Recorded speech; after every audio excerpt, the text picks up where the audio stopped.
Boy.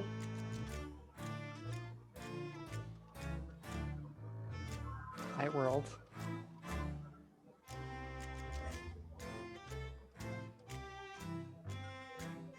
Oh, okay, so they can hear us, but not you? Well, welcome to Knights of Silvermoon, everyone. Our DM is currently indisposed in audio purgatory, so I will be your lovely guide for the night. Our DM today will be Iskra. So last we left off, Do it. Sol, You go. Khalil, and Civil. Was it just you three? Uh-huh. Okay. Oh, Had headed north to find the source of the enemy forces and encountered an encampment. There we 30 to go. 50 feral hogs. 30 to 50. 30 to 50 feral I hogs. forgot about that. That was brilliant. Well done. Well done. Yeah. Impromptu recaps. So yeah. Welcome to already a very interesting and amazing night. That will be full of no more technical difficulties whatsoever. Knock on wood. Well, I would. Oh no. So what happens when you knock on plastic when you're supposed to knock on wood? I found some. Don't Okay. worry, I'm I on got some. this covered. You're on. There we go. Hopefully that counts. All right. Well, welcome. We have a very fun and interesting time ahead of us. I think, as always, it should be pretty amazing. Yeah, exactly. Mint Leaf says Iskra can just take over if it happens again. Yeah, you know. Oh, perfect. I'm You always. you are second in command. We'll just switch to you because clearly, obviously, you know everything that's going on. Yes, right? I am a We- repository of all knowledge. Yes, we all rehearsed. Honestly, that's our- kindred.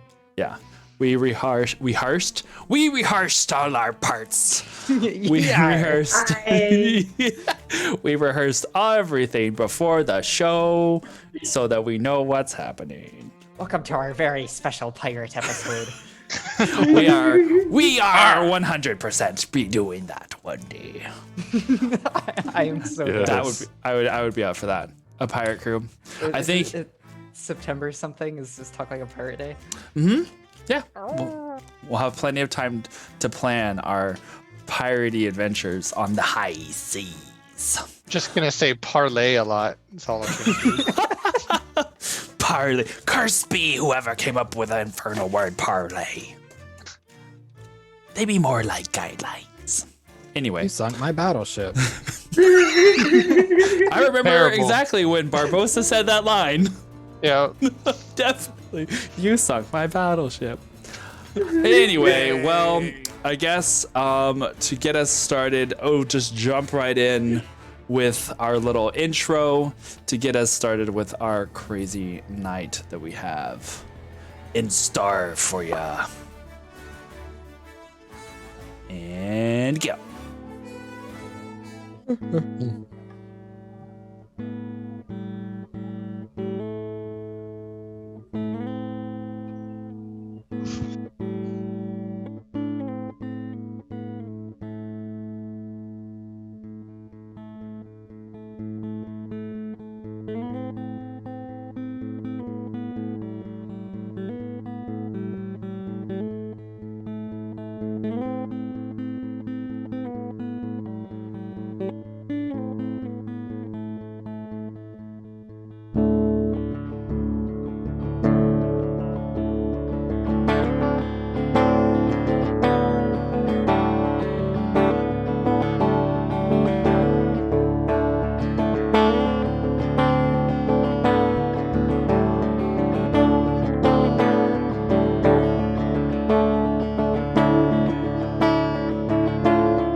Okay, welcome back to Game of Santos, where everything is golden and we steal things that aren't nailed down.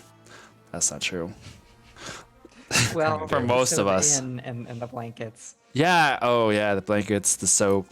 Kindred has had a habit in the past of like taking rocks, iron. I remember our first few weeks or months, it was definitely Skyrim, like anything. It's like What's in Elder this room? Scrolls. And I was like, there's some candles. I'm taking those. There's like a box full of like Oh, no. ore and stuff. I'm gonna grab those too. We never know when we can come across blacksmiths. And I was like, oh no, oh And no.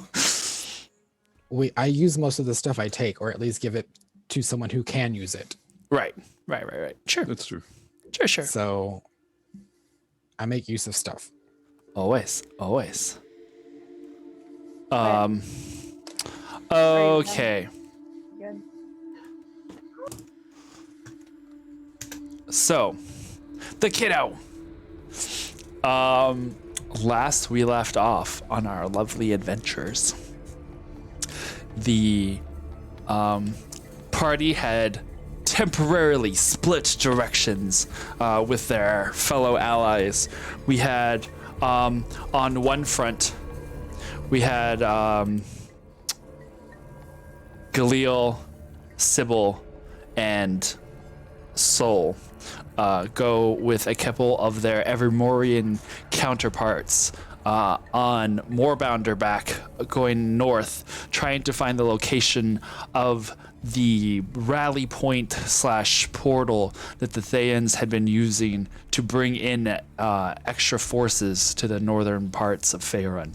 While you had been traveling, you had found a spot that looked like it might have something, and Saul had conversed with a squirrel, and Galil had used his eyes going through Oreo's flight to kind of check out the area, and indeed had found a abandoned quarry. Corey. Quarry is something else. A quarry. Yeah, there you go. That one, yes. An old rock mining place. A place That dug one. in ground Yes, that is that- lined, and to which he found that it was filled with tents of various sizes, about 30 to 50. 30 to 50. Yeah. And on the back wall, a large painted magic circle of some kind. Back in Silvery Moon, our investigator / interrogators, Iskra and Sonder, had taken a couple of the captured Thayan forces. What were the names again? I just had it in front of me. Oh, I have them somewhere. Scylla. Oh, wow. Well, they took those forces. I have this paper here. I just in a mess of all of my other Caius. papers. Oh, yes. Yes. Caius, Lucia, and Scylla. Yeah. And had kind of, managed to get some information and twist some other information to try and find out that perhaps they might be able to find a way to shut down the portal that leads into the rally point. But before all this, we had Kindred and Alequin, as they had spent some time doing some studying of the things that they had encountered and found inside of the ship. And then as well, they had also gone to kind of look for Renan, as he had mysteriously disappeared. So first things first, Kindred. Yes. Hold on. Let me change this a sec. Nope. Nope. Nope. Nope. There we go. This is fine. Maybe. So ominous. So very ominous, obviously. That's how we do things here. Filled with ominousity. Because that's a word. Ay. Ay. Oh my gosh. I love it. Thank you, LV, for that. She added some horns and a reindeer nose to Dicey. That's great. As you slept that night, exhausted after having been searching for Hibby, you still, you sleep through the night, but you wake up feeling slightly perturbed, like just something is nagging at you at the back of your mind. But after, having that brief conversation with your allies, gathering around breakfast, and then going to spend some time studying, you just keep feeling like there's something nagging at the back of your head. It's almost like you have something at the corner of your vision, that will every now and then as you're studying, just kind of look up, feeling like you saw something move, but and when you look, there's nothing there. And you kind of search around. I was going to ask, when you're doing your studying, are you staying around with everybody else? Or are you going to a more secluded areas? You're kind of digging through your notes and things. Where were you wanting to go or be? Kind of stay around the majority of people, in a commons area of some sort. Okay. For sure. And that way, in case I see somebody or whatever, I can always ask for advice or help or anything. Okay.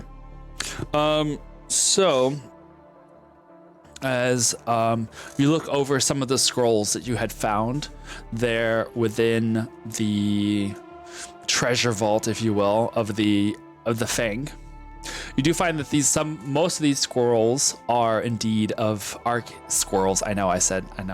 Scrolls. Most of these scrolls are indeed of arcane nature.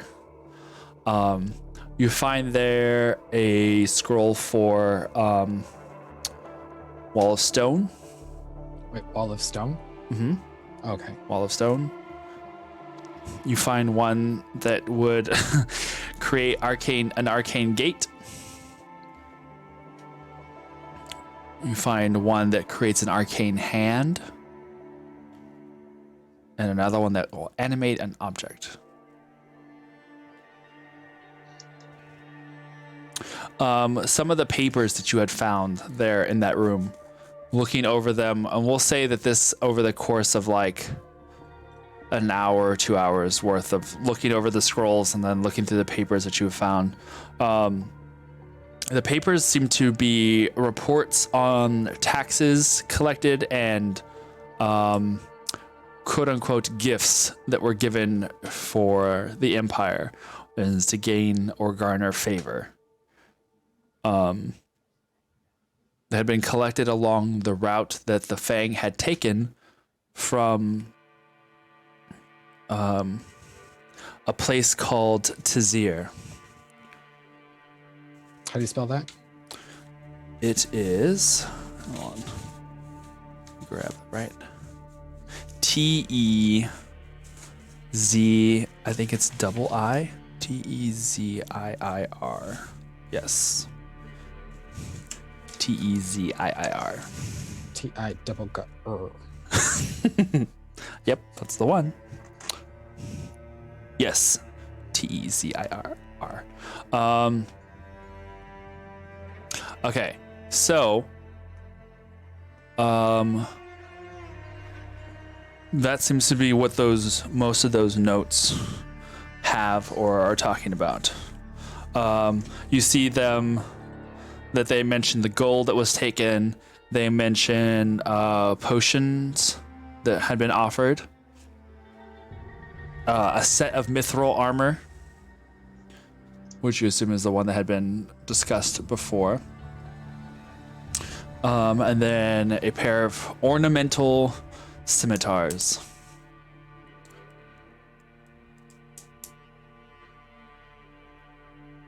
Nothing special about them. They're just ornate. They are really well crafted.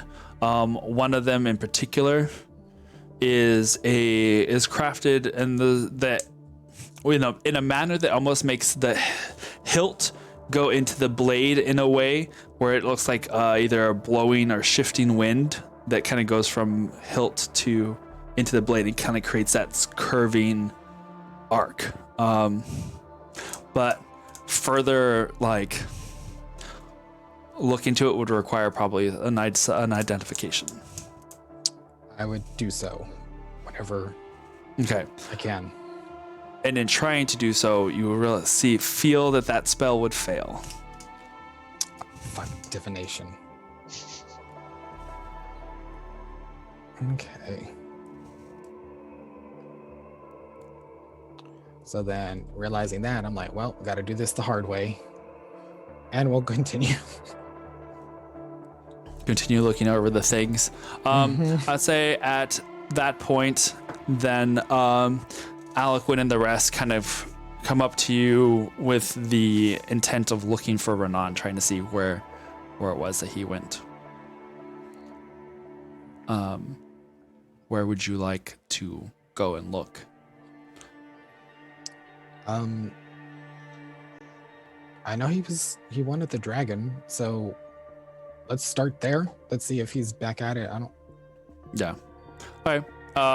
In looking around where the now carcass of the dragon seems to have been somewhat butchered and and skinned, you've noticed now that over the course of the morning, it seems that those of the wizards of Evermore that are capable of such have started work on tanning hides, and what Renan hadn't done, they are like going behind and trying to take care of, trying to make the best out of what they can. And you can see that there's a small group that is currently in the process of deconstructing the remains of Winoth.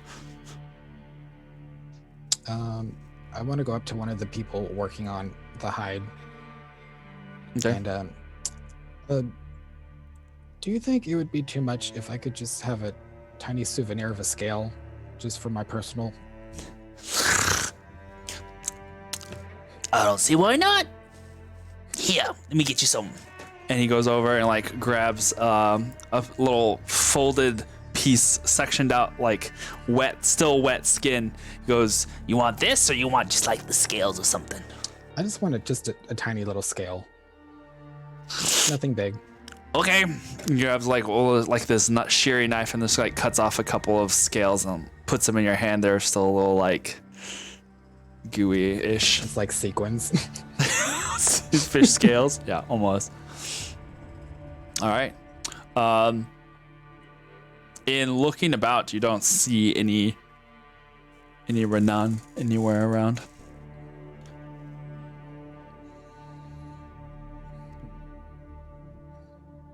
He didn't mention talking to because Elliot's with me, right? Or Alcuin. Mhm. He didn't mention where else he wanted to go or anything else he had to do, did he? Alcuin kind of shrugs. It's like, well, he likes flying around a lot. I know, as I'm like looking up. Well, Do you think we need to be worried? Well, seeing as how he's a person from a different plane, I don't know. He might pop up or pop back. Who knows? But we can just tell the group to just keep an eye out for him. I mean, it's not that hard to miss someone with wings. Do the stuff that you were studying earlier, did you find anything useful? Just reports and ledgers on where the gold and everything came from. They've been taxing this city called, it's a city? Tazir? Or like a... That just seems to be from where the Fang left. Okay. From this place called Tazir. It looks like they loaded up on stuff, and then like when we took over the caravan, had a bunch of stuff that they were gonna send back to the Empire to gain favor. But, Okay. the scrolls, I didn't find they're arcane in nature. Not much else other than just taxes and rather mundane, boring paperwork. Okay. Well, if you need any help looking over that stuff, Be my guest. There's still a lot to go through. Okay. So, because then I would imagine head back to continue looking over stuff. Mm-hmm. But just kind of like putting the word out, like, if you see a guy with wings, let him know we're looking for him. You start telling the other wizards. Yeah. All right. So in doing so, you do get one little old lady that's like, I do seem to recall seeing that young fellow with the wings.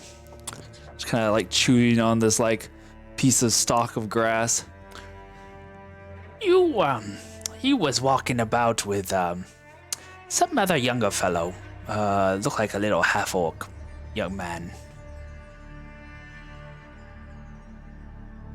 But I just saw them walking inside into the building, but I haven't seen them since.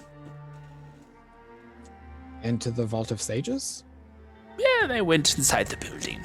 He'd been out here messing around with the dragon bits before we got started on it. And then young man seemed to come in and talking to him for a minute before they walked inside. I look at Aliquin like, that's strange. Has anyone else been going into the Vault of Sages, or? I mean, that's where everybody's at, is like inside. Okay, I Like, didn't know so if, there's been we like, cleared yeah. it out for sure. Yeah, no, it's been combed over. Okay. Give me a moment as we have one Aliquin himself awaiting in the wings. Yeah.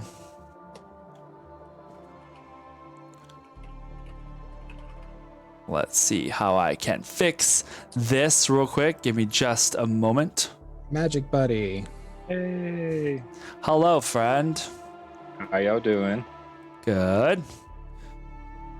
Let me give you an appearance here because right now you don't exist. Oh no, Yeah. Soul doesn't exist. Aha. Wow, Wow. thanks. Thanks. Ow. Well, yeah, no, it happens. Just make a quick adjustment here. So Ew. at least now we know who's next today. Wow. I just Don't got you here. dare Wow. Why would take that back from the No. universe. Yeah, you don't say those kind of things. Not to our dear Soul, our beloved Furbolg. So to catch you up to speed with what just transpired over the last couple of minutes, you and Kindred, after having spent a little bit of time kind of going over some of the things that had been found within the Fang, had also been looking for Renan, who had kind of disappeared. Went outside to the remains of Winoth, the dragon, who was already in the process of being butchered and prepared by the other wizards of Evermore. Kind of putting the word out, saying like, hey, we're looking for the guy with the wings. One particular little lady had said that he had been seen talking to what appeared to be a young half-orc fellow before they had gone back inside the building, and she hadn't seen them since then.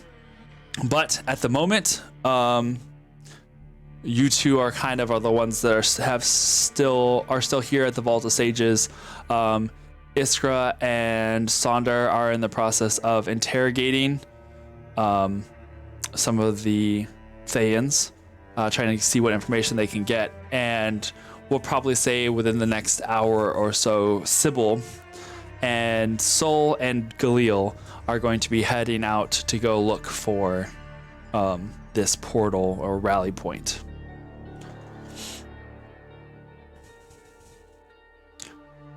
So, Kindred and Aliquin, what are you guys wanting to do? Are you going to kind of go back and kind of study some more? What would you like to kind of set for yourself for the day? Do you want to dive into the Vault of Sages and see what's left over? If we can find anything of use? Actually, yeah. I was told that a lot of stuff actually burned, but if we can find anything, please, yes. Okay. And then, I mean, if we'll keep an eye out for Renan as well. Oh yeah, absolutely. Could I lead us down to the lower halls where I would think the more important things would be kept? And particularly, I want to look out for anything regarding liches and phylacteries and things of that sort. Mm-hmm. Sure.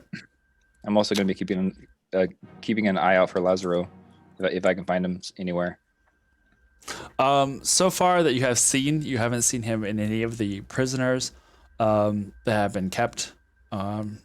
There hasn't really been much in the way of keeping track of those who have died during the encounter. They did set up two large like burning fires on the outside of the ship out the outside of the Vault of Sages to kind of take care of those who had died, just making sure that no untoward undead incident would befall those. Oh no. Mm-hmm. Yeah. You dance macabre, whatever, majiggets. All right. So, you guys, as you head down to the lower sections of the Vault of Sages, you come across that the last few layers, the closer you get to the lower section, the more the fire damage is apparent. A lot of the lower section is what was completely burned out. The upper sections are the ones that the fire hadn't the heat hadn't really started damaging too much. Like the uppermost section was kind of the one that got the most smoke damage kind of thing, but the lower sections are just completely black and charred. But if you will, go ahead and roll perception checks for me, the both of you. Not investigation? Damn. Well, I mean, either one, perception or investigation, depending on the method of your choosing. I will investigate. Okay. Because I'm better at that. Alrighty. Ooh, nat 20. So 29. 29. Very nice. Yes. Okay. Looking through what damage sections of the lower dungeon that you can, you find that there are several whole bookshelves that seem to be missing. You can see the damage, the burnt out skeletons of these old bookshelves that had been the keepers of all of these books and scrolls and such. But it seems that there are a couple of bookshelves themselves that were missing. There's you can see you can count the rows, but then there are a space of 3 or 4 that are just gone. They're not even there. It didn't look like they had been during this fire. But I mean, you can continue on to the lower dungeons. This is just the lower section that had the most guarded of the information. Treasures. Yeah. And I just want to go up and just touch it, they're not invisible or guarded or anything, just to be sure they're gone. Right? You go into that space and you can kind of using your foot to kind of move some of the ash and burnt char out of the way. You can see that the ground itself is kind of different, somewhat of a different shade. Those stones themselves from what was beneath those things, beneath those shelves. So they had been there at some point, but are no longer there.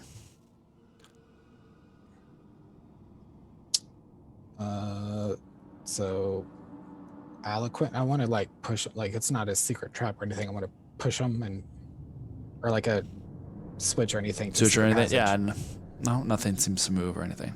Okay, you find anything? So far, no. I rolled a 22, by the way, if that helps. I'm about to say you can see that there looks like there's just this open section, and that you can see that while some of the embers and things from the other bits had fallen in the way, it looks like there are 3 shelves at the very least that are just that weren't there when this fire happened. They're just gone. Well, it looks like they took all the good stuff. You want to keep going further down? I mean, Yeah, absolutely. Okay. And no sign of Renan. Nothing. Okay. Let's keep going. All right. So you continue down further into the dungeon. Getting to the hallway where you had seen Amaranth's private study. You can feel the tension, I guess you could say, of knowing this was kind of her space.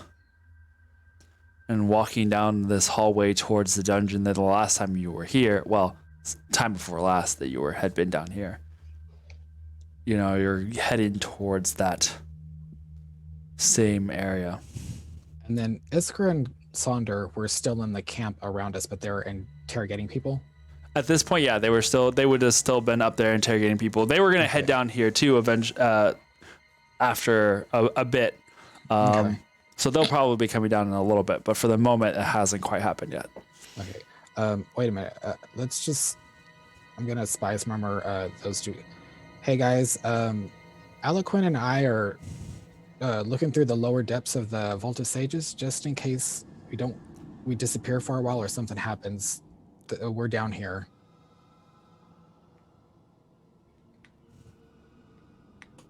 All right. We're still getting a bit of information here, so we'll just let us know if you find something you weren't expecting. Hidden enemies or something. Will do. Will do. All right. So, going and continuing on, you enter into the underbelly of the Vault of Sages, I guess this would be the first time Aliquin himself had seen this particular section. You can see that this cave, as soon as you enter through this last door, had been, as you can see, this big heavy wooden door that's kind of hanging off of one hinge. It looks at one time to have been a heavy one, but now it looks pretty damaged with fire. And the smell down here is still really strong of soot and ash. You almost have to kind of like cover your face with something just to kind of keep. It's not like it's super smoky, but it's like the heavy smokiness If to we're the not air. careful, we're gonna inhale a bunch of dust. Yeah. Cinnamon challenge. Oh my god, no. Yep, that's totally what it is. All right. So, and down here it is completely dark. You both have dark vision, I think, though, right? So, Yes. all right. So, it is not hard to see into this oppressive darkness, but you see that the fire itself doesn't seem to have spread too much into this lower section of the dungeon, as there wasn't a whole lot of things to burn down here. It's mostly stone, and there's still a little bit of like moisture to the air. It's like being in a wet cave. It's just chilly. Yeah. Like Are there that. any torches down here? There seem to be some that were hanging on the wall, but they're not currently lit. I'll undo one and then firebolt it. I feel like there Small are one, right? easier spells than just shooting a bolt of fire but I don't. Oh, you have create bonfire unless you. Can you see? So yeah, I'll light a torch and kind of carry that with us as we trudge along. And at this point, maybe we should kind of just be a little cautious and stealth. I look down at my armor and look back at you. I just nod. Sure. Jingle, Sure. jingle, jingle. I wrap you in bubble wrap. But in bubble wrap or plastic wrap? I feel like bubble wrap might be a little poppy. Pop, pop, pop, pop. Yeah, no, that's fine. It's just Speaking it's of, I did look at that set of armor. It's a set of mithril armor. Can you use that? I think so. Yeah. Ooh. I'll hand it to you, but we can go over it later. But yeah, I'll hand it over to you. It's a full set of Ooh. mithril armor. Ooh, it's pretty. all right. So you guys head deeper into the dungeon reaches itself and go as quietly and carefully as possible. Guys, go ahead and roll for quietness. Roll for your stealth, if you will. I always laugh when Eloquent has to roll for stealth. So does everybody else. You probably beat me this time, though. I got an 8. You beat me. I got a 4. Oh wow.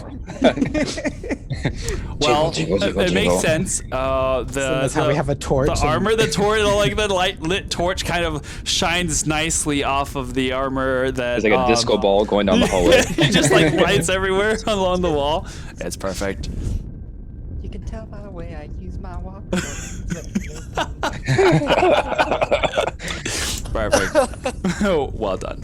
Well done. All right, so you guys continue to go there into the dungeon. Meanwhile, let's go ahead and scooch across the time a little bit and go forward to Galil, Sybil, and Sol. As currently, let me turn off the blazing fire, apparently. At the moment, you guys are sitting there at the edges of the wood, probably about 150 to 200 feet away from where, like, the mountains themselves kind of turn into those rocky hills. And currently, Galil, you are in flight as through Oreo's eyes, seeing the rally point, if you will, down below you. What are you doing? I'm gonna have Oreo just stay up there, go back to my eyes. I think I found the camp. Do you also see the portal? Yeah, and there's a lot of tents over there. Is there Okay. a way to make a map? Yes, I can help with that. Would you say, Sybil? Is there a way that what? We can make a map. Oh, yeah. Okay. I'm gonna describe to Sybil or anyone. So Mhm. if either of you have map making skills, because I do not. I do. I'm gonna try and explain where Oreo is compared to us. Yeah. And at this point, you can kind of, Oreo's not terribly far enough away to where you can't see him in the sky above. Yeah, and just how far away it is, and exactly what I see and how it's proportionalized. Okay. Nice word choice. All right. All right. So, as you guys are drawing out this diagram, you see that the is a very basic, like, built into the quarry. The quarry is very built into the mountainside itself. It doesn't have what looks like a lot of branching sections at all. It's just very simply a section that has been dug into the mountain itself, with a cliffside enough to where it just kind of stretches up quite a way into almost what looks like a bluff that kind of continues to extend outwards into this mountain range. But it's angled at enough of a point to where it's out of direct line of sight from, like, the city. It's kind of around the mountain range towards the backside, facing basically like a northwestern direction. Can we tell if there's a way up and around to the top of that cliff without being noticed?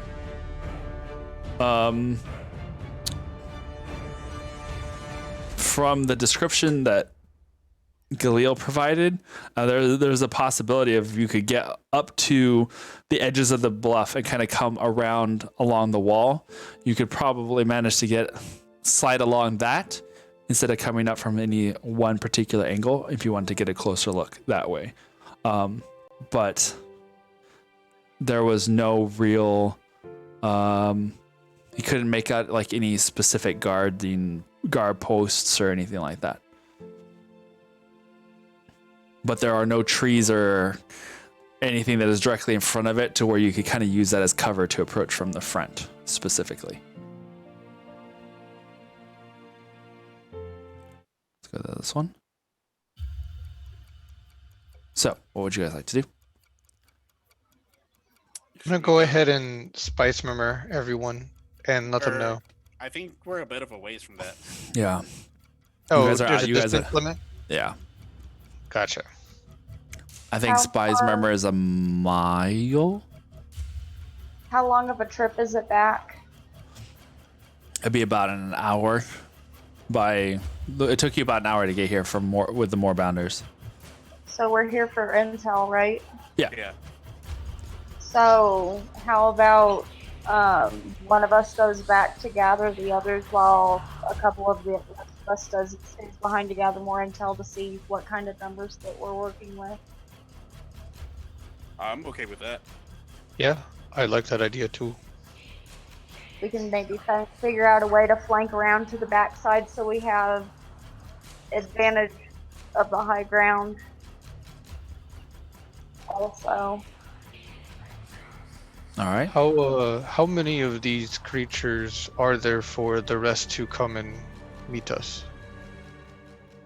I Are think you they only have are you asking the wizards? Right? Yeah. Is that what you're talking to?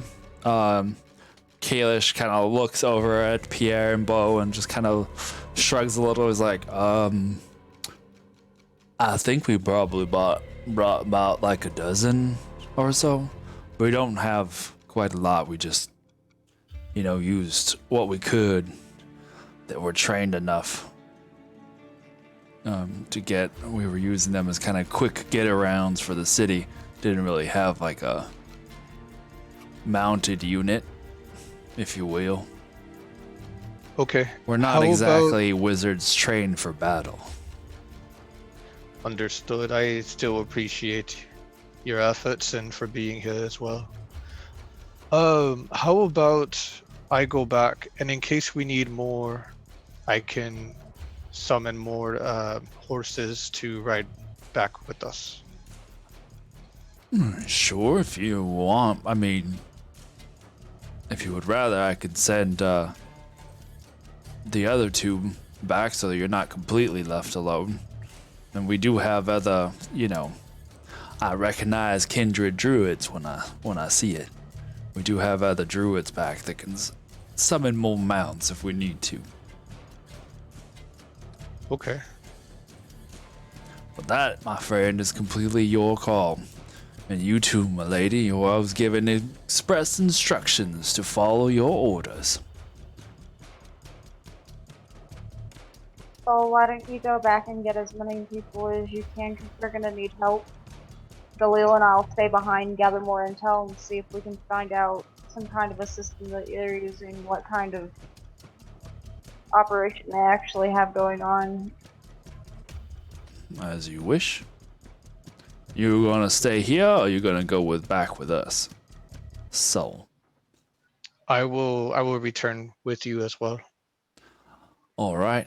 You two are gonna be all right without a mounted escort. I think we can manage. All right. Well, I appreciate your bravery. And as I'm sure, so do all the rest of the citizens here in Silvery Moon. Just watch each other's back and, be safe. Ma'am? Yeah, turns and goes and gets mounted onto his Moorbounder, the large panther-like beast kind of like shuddering and shifting, getting ready to roll out again. Pierre helps Roll out. roll.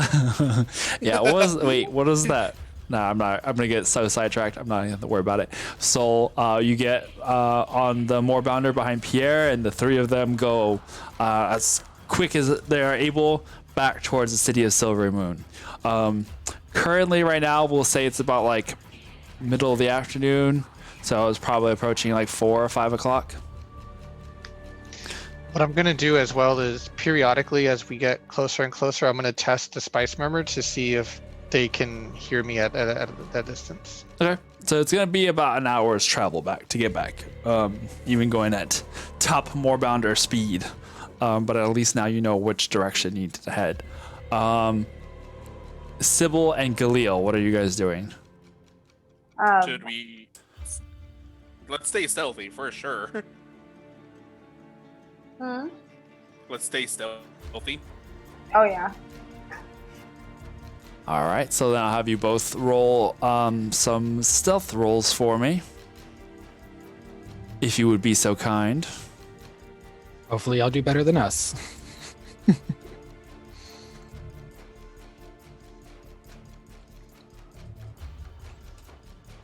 Am I in dim light or darkness, by the way?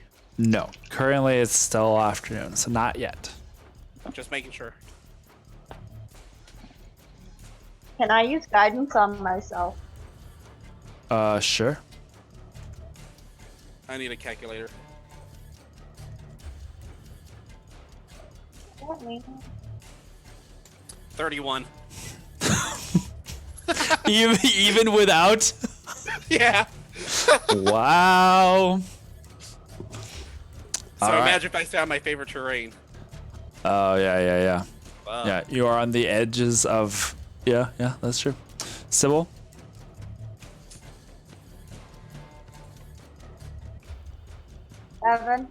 Seven? Okay. Well, through the laws of averages, not too terrible, I'm sure. There's a couple of times, Sybil, that you are, as you guys are climbing up and around, kind of heading southeast and out of the way a little bit, trying to avoid what you can of anything where you might be spotted from any watching scouts or sentries. There's a couple of times where your feet kind of slip on the rocks almost, and Galil seems to be at your side, ever present, just able to catch you to keep you on your feet and from causing too much of a ruckus as you start climbing this really crumbly slope, kind of heading as high up towards the edges of the bluff as you can. I feel like a really crabby spy. That's okay. You know, you are in a very not your normal, zone. Oreo got 24, by the way. Oreo got 24. Are you keeping him up in the air, or are you having him on the ground with you guys? I'll have him up in the air, but like flying towards the clouds to actually hinder some sight. Okay. Trying to do what he can to kind of stay out of sight. Alrighty. Did we know what kind of creatures were down there yet? Did we see anybody? He didn't see any movement. In that little brief moment, there wasn't any movement around. I mean, I can still switch back to the spell because it's still active up to 1 hour. So I would say if you're going to do it, I would do it before the end of that hour, because it would take you about like a 30-45 minute hike to get up to where you'll be able to come around the side as best as possible. Yeah. You want to do that? When we get closer, yeah, I'll do that. Okay, but approaching the last couple of minutes of your spell, you have Oreo fly up and over the bluff, kind of landing on the top and kind of peering down. Go ahead and make a perception check for 14. Alrighty. Looking down, now that the afternoon is starting to set in and the sun is starting to set, you're able to see that there are indeed a couple of campfires that are being lit in different parts of the camp. Probably spot about 4 or 5 campfires amongst all of the tents. And incidentally, not that much movement. You can see a couple from this height, from this distance. That does look like there's some movement between some of the tents, but most of them are dark as the shadows of the quarry kind of overtake this area. Can I sense anything around us as we approach? Okay. As you guys are starting to make your approach to the edges of the quarry itself, go ahead and make a perception check, if you will.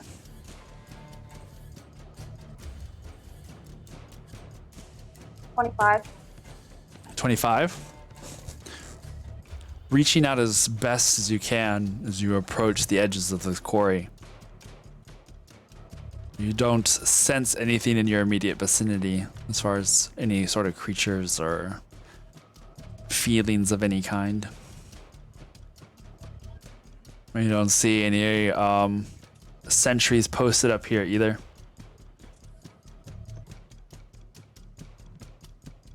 I think what you and I need to figure out now is what kind of creatures are actually down there, what we're going to be dealing with. I might have something. Can you keep an eye out for me? Yeah. I'm gonna sit down and use primeval awareness. Okay. So it's only 1 mile now. Yeah. Well, we'll say that at this point, when you decide to use it, you are the closest you can get to the to a quarry. You're kind of sneaking up on the edge now, have crouched down as best as you can to get to a spot where you can sit and kind of lean up against the boulder. Extend your senses outwards, trying to find anything. And the range continues to expand. You get the sense, a couple of undead.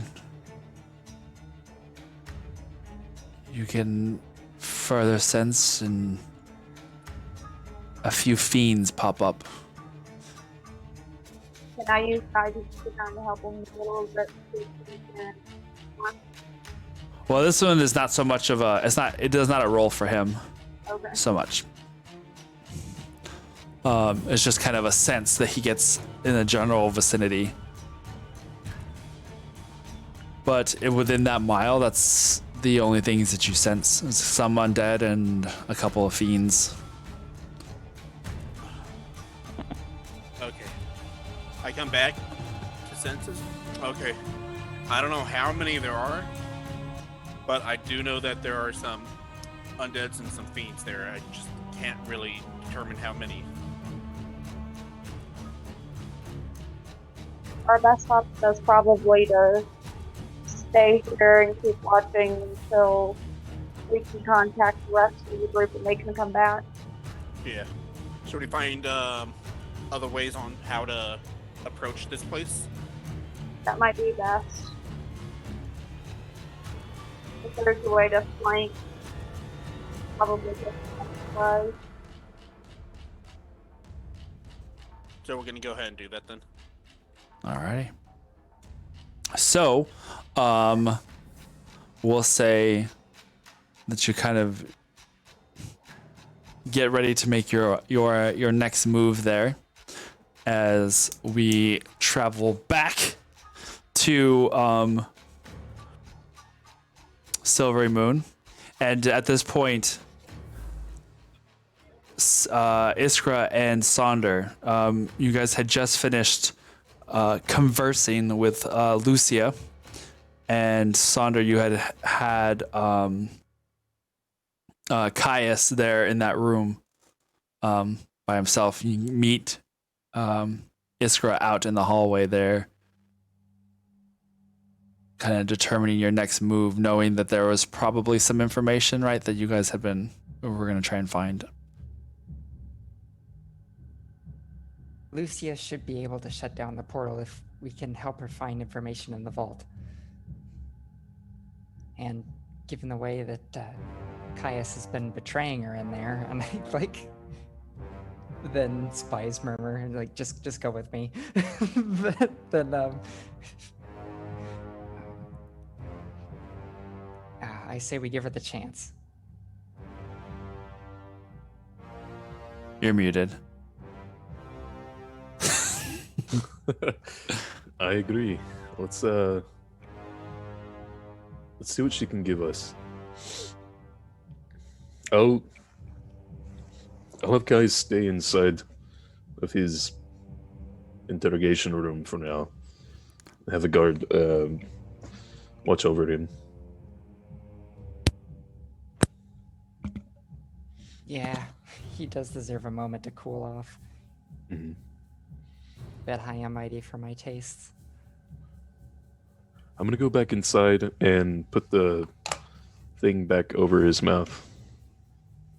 Okay. As you kind of approach, he just kind of leans back in his chair and just stares at you as you put the gag over his mouth once again. And then I'll have the guard escort him back inside with the rest of them. Okay. Yeah. All right. So are Yeah, that's you leaving Lucia in the room, or are you guys taking her with you? Because you had put Scylla up in a different room, right? Right. Yeah. So I'm gonna bring Lucia with us. Mhm. Okay. Because I So- want her to be actively involved in helping us pick the right books that she needs. All right. So Lucia, as she watches the guard bringing Caius out, she kind of looks at him for a brief moment there in the doorway, and then she kind of just averts her eyes and looks away. Caius, for the moment, like looks at her, and kind of stares at her as he is forced past and into the room with the rest of the prisoners. But as soon as he gets to the doorway, he kind of just like there's just that moment of like him watching her until he realizes she's not going to look at him, and then he just kind of walks into the room.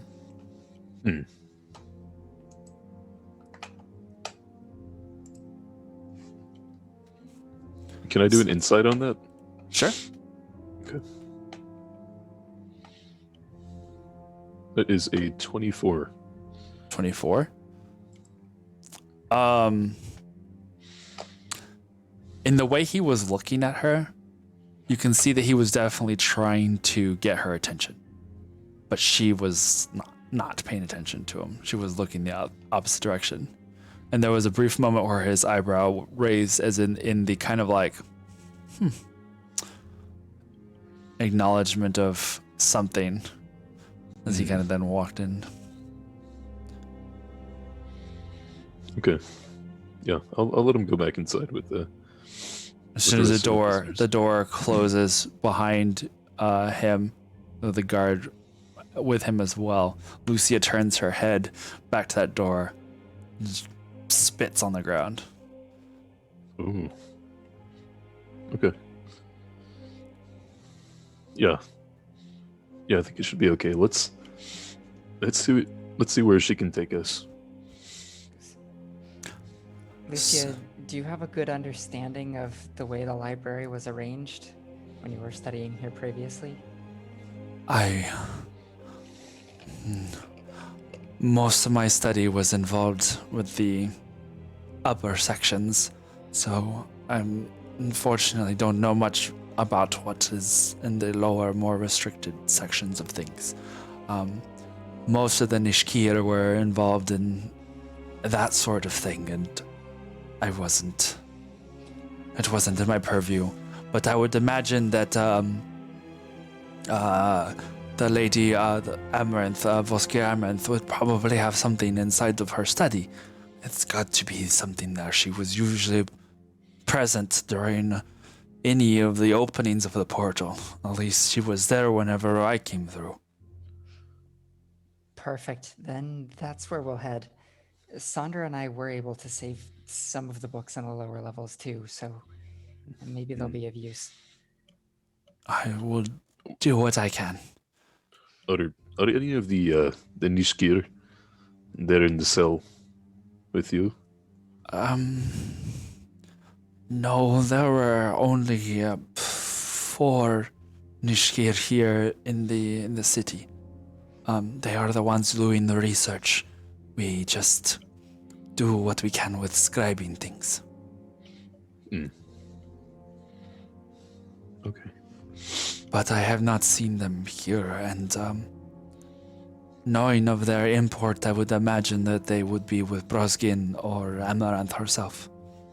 But I don't know what has happened to them.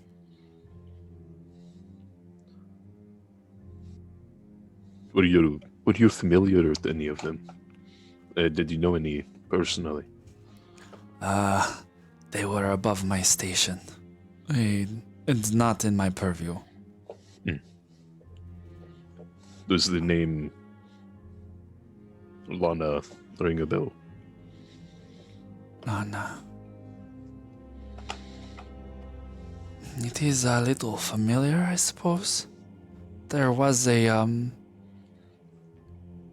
some sort of assistant or, entertainer that Amaranth kept around her frequently. She would entertain Amaranth and the other higher mages when they had the get-togethers and dinners and functions and such. I believe her name was Lana, but she was a local slave. It had little to do with her.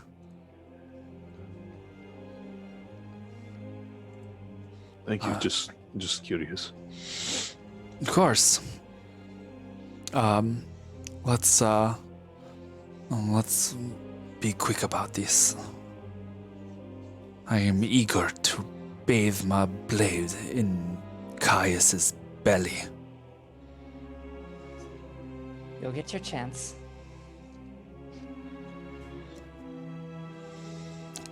And then I motion for her to walk beside me as we go down to the lower levels. All right. And then I'm gonna go ahead and spies murmur Kindred. Kindred, we're bringing someone who might be able to help us close the portal, but she needs books from the lower levels, maybe from Amaranth's study.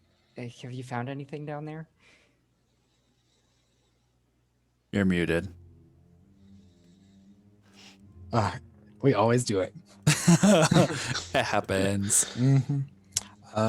Nothing but just burnt everything and soot down here, but we're continuing on. We haven't quite got to Amaranth's studies, but we're being cautious about it because we never know. Well, we should meet up with you soon. You didn't happen to see Renan down there. I figured that'd be the last place to find him. Strangely, no. We met this strange little old lady who said she saw him and a half-orc come down here, but we haven't seen any traces of him since, but we've been keeping an eye out for him. To the people nearby, when Kindred says half-orc, Iskra's eyes kind of get like a moment of like, oh. She goes, a half-orc? Like a kid? She didn't specify. She just said half-orc. Should it say young man? Oh, she did? Oh. Whoa. Correction, young man. Okay, well, we might not have to worry so much. All right. Just let us know when you're close by. That way we don't ambush you or something hearing footsteps. Of course. All right. Okay. So you guys continue. You're on making your way to the lower sections, to the dungeons beneath the Vault of Sages. Aliquin and Kindred, as you guys are downstairs and looking through that section, you have seen and come across now various cells, open cells. You can see where the large bars of pure metals that had been opened, their doors unlocked and it's quiet, except for the sounds of the flickering from your torches and the occasional dripping of like moisture falling from kind of echoing through the different parts of the cavern. There's a canyon there now. Surprise! Hello. Don't fall. Hello. So as I'm walking through, I'm gonna go ahead and turn on my detect magic. Don't go do ahead that. You're gonna waste it. Don't do.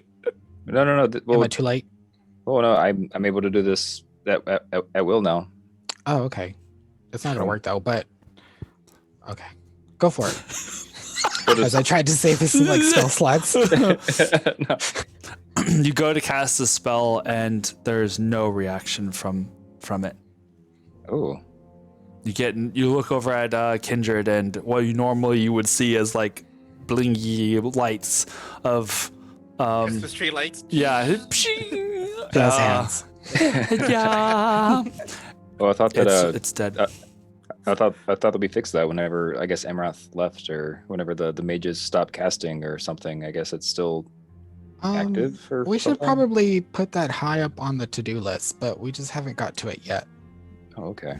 All right. Well, I just kind of like do a little sigh and then I just keep on walking. Tell me about it. I feel so useless, without a lot of the stuff. Anyway, I'm just gonna keep walking.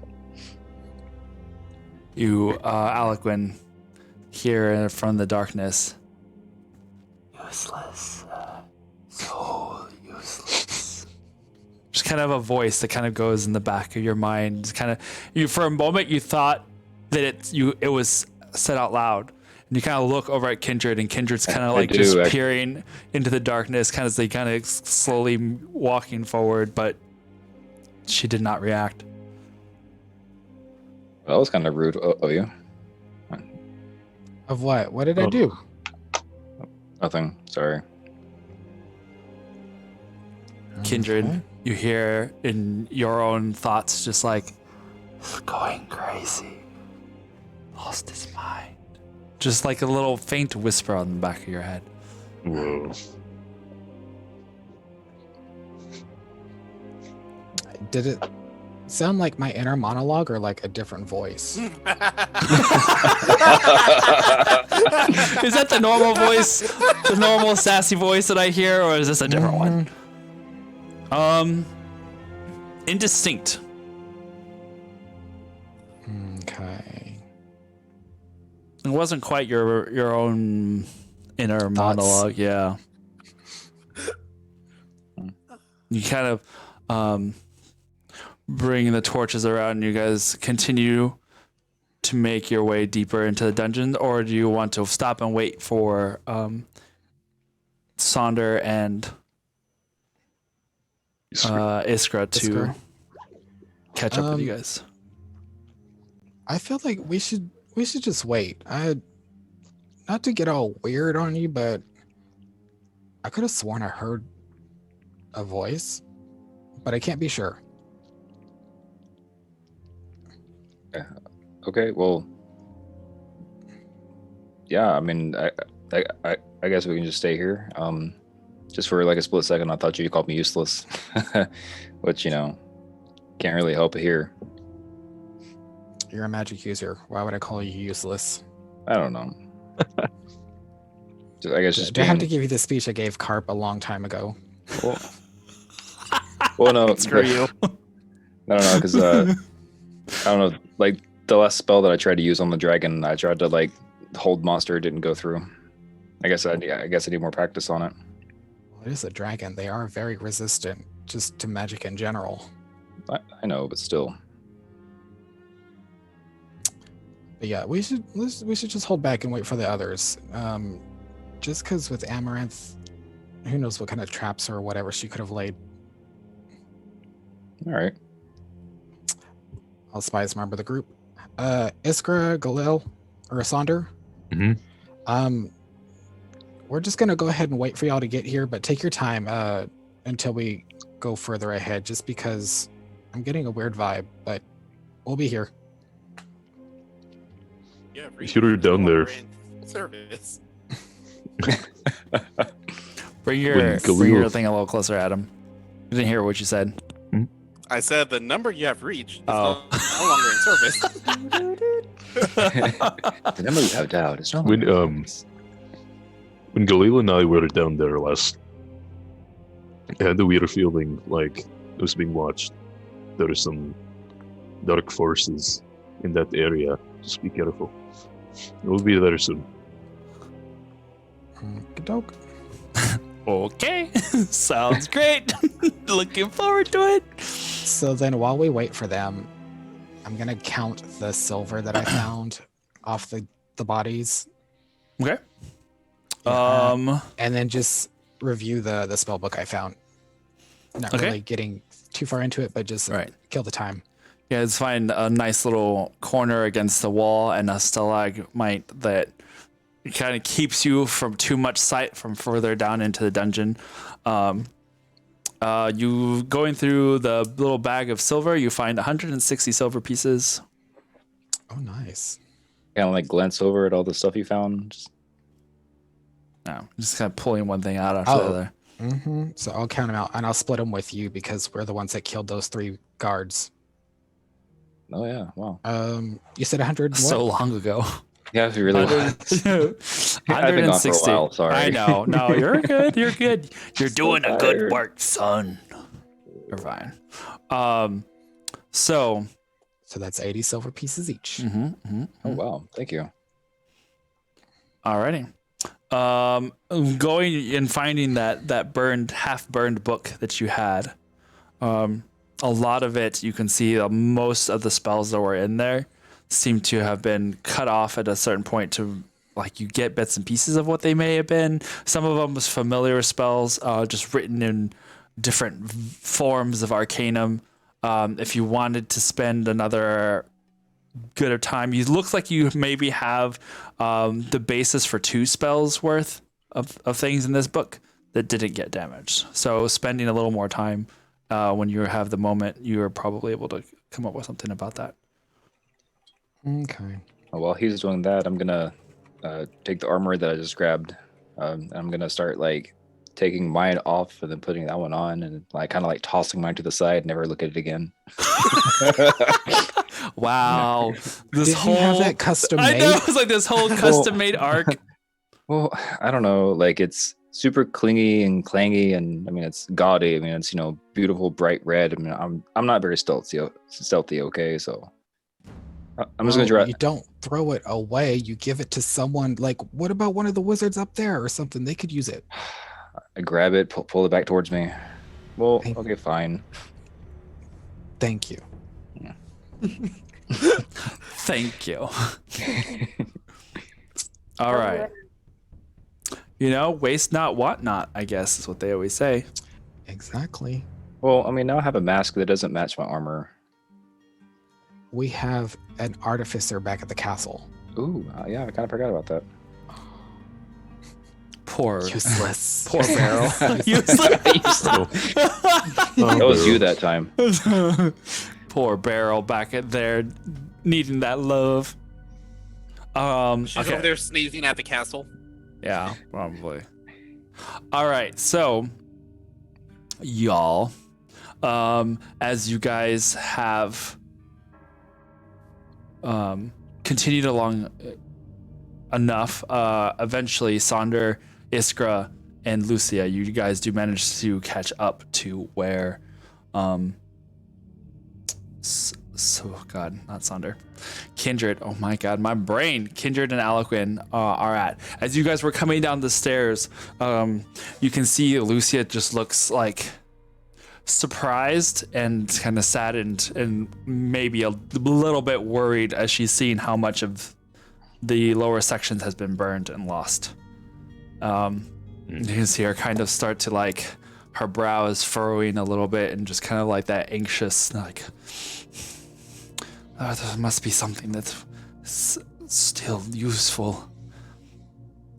Maybe in her study.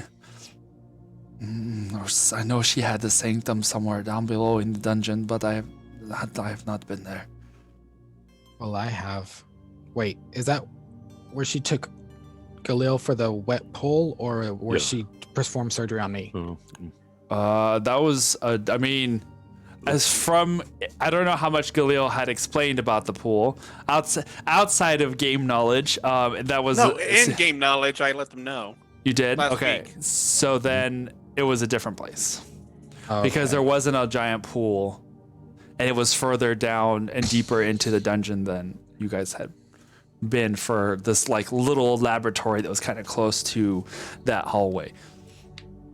This was for that location was further in. Okay.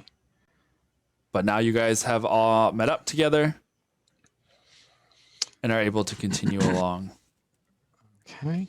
if you so Since wish. it's dark too, I'm gonna go ahead and open up my canteen and pour some water into my palm and like grip it tightly, and then let it go over my other palm and cast light, letting the bioluminescence of the that's awesome. algae in the water light up my hand, and just have that be the thing that I cast light on. Sure.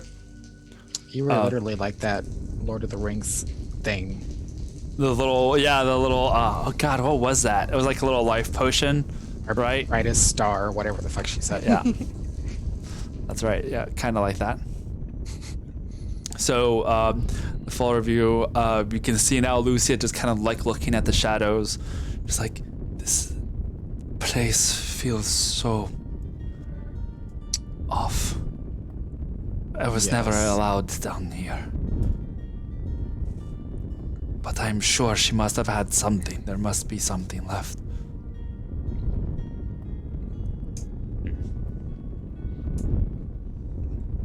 So what are you guys doing? Oh, we will continue forward cautiously, I hope. Okay. So you guys go ahead and continue. As you continue on, go ahead and make stealth checks for me. Hopefully, Yay, no more disadvantage. for something as important as this, Oh, really? she would have kept it Not- more secure. I hope Right. that in maybe in a lapse of judgment with all that was going on, this would not be the case. A dirty 20. All I right. got my first high roll with stealth, a 19. Yay! I put on this new armor and it's just It's like, just like this disappear. whole new world. Well, you know, you're not invisible. well, yeah, but, But- It feels like comparatively it. to comparatively, yeah. this the armor is so clingy. well made. Like, elves are amazing. Like this mithril armor just seems to glide and smoothly work against itself to where there is no loud clanking with movement. It just almost silent, and it feels light but sturdy. I purposely try to like take heavy steps as I'm doing my stealth thing just to see if it. No intense noises this time. Whoa, magic. You guys continue along, and as you go further and deeper into the dungeon, you pass over small little streams of water that seem to be cascading from like underground springs. They kind of move across, and the air just feels again cold, damp, and wet. And you see more of those rooms, those empty cells that, as you pass by, are open. And you remember, Kindred, last time that you had been down here, them being closed and having various things inside them. Ooh. I was going to say, yeah, I just want to make sure, like, go up to the bars and make sure they're empty. Okay. Go ahead and make a perception check as you do so to one of such place. 9. 9. Bring the light from your torch in, and it casts the long and twisted shadows of the bar against the back of the cell. And the cell itself probably goes back a good 12, 15 feet. And far enough backwards to where from that distance outside you couldn't see anything but darkness. and it smells bad. And you can see there amongst the filth and muck that is in the backs of the cell, like a moldy straw bedding with what looks like tattered pieces of cloth that may have once been a blanket or of some almost sackcloth looking material, but that have been torn and ripped in different places. The walls themselves look smeared as if like some dark, slimy substance had just been smeared along the walls in just like drag marks of these strange, long fingered hands. So is it like a sliding jail cell? It's like this particular one has just like an open door to it. Can I close it back? Does it lock? There is what looks like a hole and key for like a key latch, but there is no key. So it doesn't. You would need a key to lock it. Okay. But like when it closes, does it click? I mean, it kind of latches a little bit. It doesn't really. It doesn't stay. I mean, it doesn't open again, but it's not like a secured thing. So yeah, as we pass through jail cells, I would just want to go and just kind of make sure each one is empty and shut the doors on each. Sure. So that way, if something does creep out, we hear the doors creak, hopefully.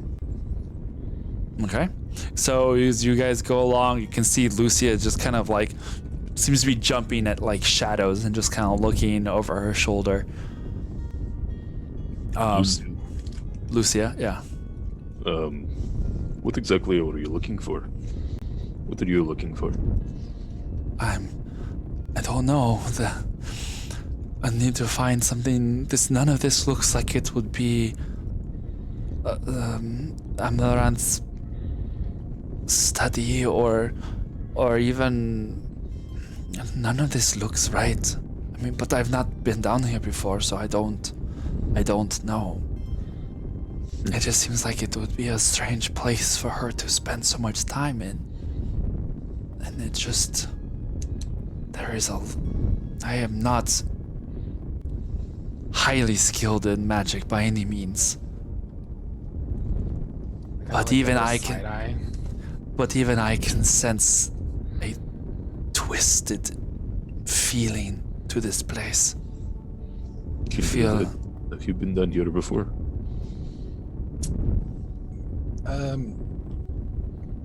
Not this far below. Originally, it spent me spending my time here, but then with the surgery down here, but not exactly this direct way. And they've twisted things from when I was last here, it seems. Like, and you remember you've passed already. Like you can even point in the direction of a passageway and a door that's kind of closer to where you guys had first met, and that was where the operation table basically had been in. But you had kind of avoided it. I wonder what these cells were for. well, when Galil and I passed through here, we kind of didn't really get a chance to look, but there were things in them. What kind of things? You can see even Lucia looks over. You see even Lucia looks over at Kendra, like nodding with Saunders' question, like, "Yeah, what kind of things?" Yeah, I kind of do the same thing. Honestly, I was too nervous. I couldn't tell you, and we were under strict orders just to. We were under a watchful eye at that time. We couldn't really take in our surroundings. Which is why I'm just looking over these cages. You can see that you have reached the back of the section of the dungeon that kind of has been lined with these cells. They're not like jail cell, jail cell, jail cell, jail cell. They're kind of, there's a few feet of, almost like, they're well spaced enough to where there's probably 15 to 20 feet of solid rock between each of these open things that have just been either burrowed or magicked into the walls itself to create a very sturdy wall between each place. And some of them, as you've looked inside, not all of them have that like crazed smear like thing. You can see some of them did have still the same kind of straw mats. One of them have had a decomposing body of some sort of small animal, sheep-ish size of sorts, but its body is so far decomposing that it's kind of hard to tell what it was at one time, but it looks almost dried, as if like pruned or dehydrated or some sort. It just looks like squished in. You can see some of these rooms have like scratch marks into the very stone itself, as if some horribly sharp claws had just started trying to dig at the walls themselves. And even the bars have like cuts and grooves in them from where they had been, probably beaten at, but had not managed. And then you see a passageway at the very back of this chamber that kind of leads on into another section. We should be very cautious. Whatever was in these cages is not anymore. Who knows where they're at. Yeah, let's keep going. All right. So you continue on into the next room, the passageway kind of narrowing down into almost like a smaller hallway that leads into yet another chamber beyond. And with that, we are going to go back to our to our team.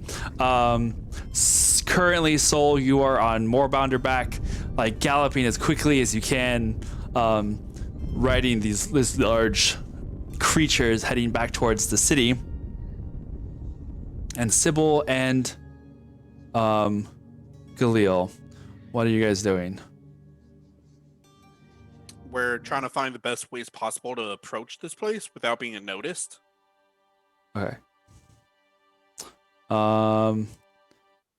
So far from what you've been able to see is sticking as close as you can to the walls, to this wall of the bluff that kind of goes around and is going to eventually lead to the quarry itself. You stick low and to as many shadows and behind as many boulders as possible as you approach this spot, and eventually you are able to see the quarry that is like laid out in front of you. And getting down on all fours, you're kind of able to get a little closer if you so desire.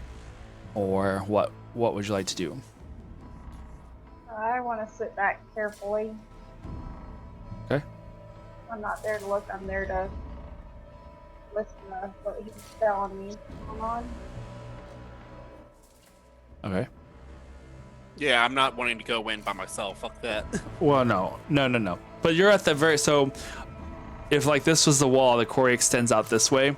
You guys are like basically up here at the very top, kind of looking up against the back wall and kind of have the possibility of seeing out over the rest of the quarry this way, if that makes sense. Okay, then I'll just peek through and see what I can see. Okay. Do that. Make a perception check for me.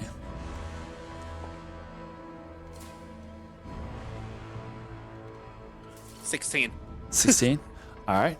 I don't know why I counted when I rolled a 10. I mean, just practicing moving those fingers. That's fine. No judgment here. Totally judging. Okay. So as you guys are looking, as you kind of peek forward, as you lay down almost flat against the ground, peek over the edge of the lip of this quarry, you can see far down below. It's probably a good. It's probably about 150 feet down from where you are at is the floor of this quarry, and you count. When you start counting as many tents as you can see now that you're able to use your own eyes. You count about like 45 or so tents of various sizes, most of them smaller, but with a couple of large ones. You can see on the far side of the quarry, opposite from where you are, the one of the airships that had kind of semi-crashed its way into this quarry and is now kind of leaning up against the opposite side wall. You can see that there are a couple of people that are moving about on its decks. You can hear the sounds of like hammering of nails and wood as it seems like they are trying to do some fixes to the outside that's been damaged. Some of the tents that had at one time been there look like they have been dragged, buried, and broken beneath the ship as it had kind of skidded across the inside of this quarry. And you count the same 5, like somewhat like a bonfire, small bonfires that are spread around the camp closest to where that airship is. And that's actually all of the movement you see. It doesn't seem like any of the tents that are further out have any light in them. You just see the shapes of the tents, but yeah, where it seems like the most life is concentrated is on that opposite side of the quarry and closest to that airship. Can we see the portal? Yes. From where you can see on the wall, it's almost like there is like a painting of like this magic circle that goes up along that back side of the cliff face. So you're seeing it from a weird side angle to where you almost don't notice it. Almost like some sort of strange cave cliff painting that's just completely covered in like these circles and runes, but it's massive. It covers the entire expanse. And from this side, from where you're at to the opposite side of this quarry, you're looking at probably a good 600-700 feet. Would I have the understanding of how many wizards it would take, like high-powered wizards it would take to activate something like that? Make a Arcana check.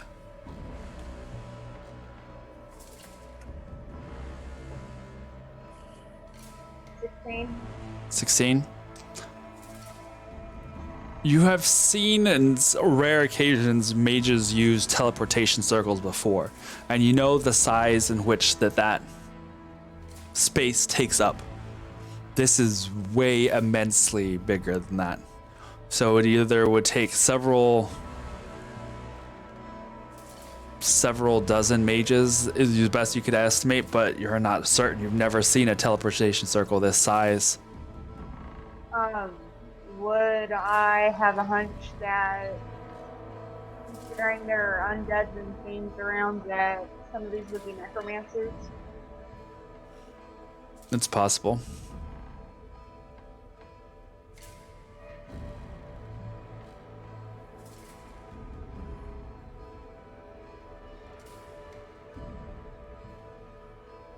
We need to find a way to disarm their mages. Do you have a plan on how to do that?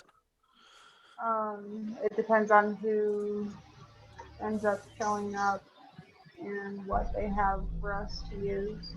Hopefully they come back soon. I don't like the feel. I have the feeling that we're being watched for some reason. I wouldn't be surprised.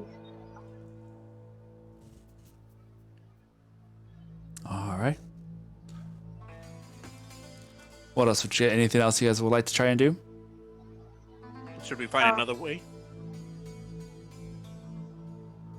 I think we should hold our position. Once they get within range, we'll be able to communicate to everybody where they need to go easier from here because we can see everything.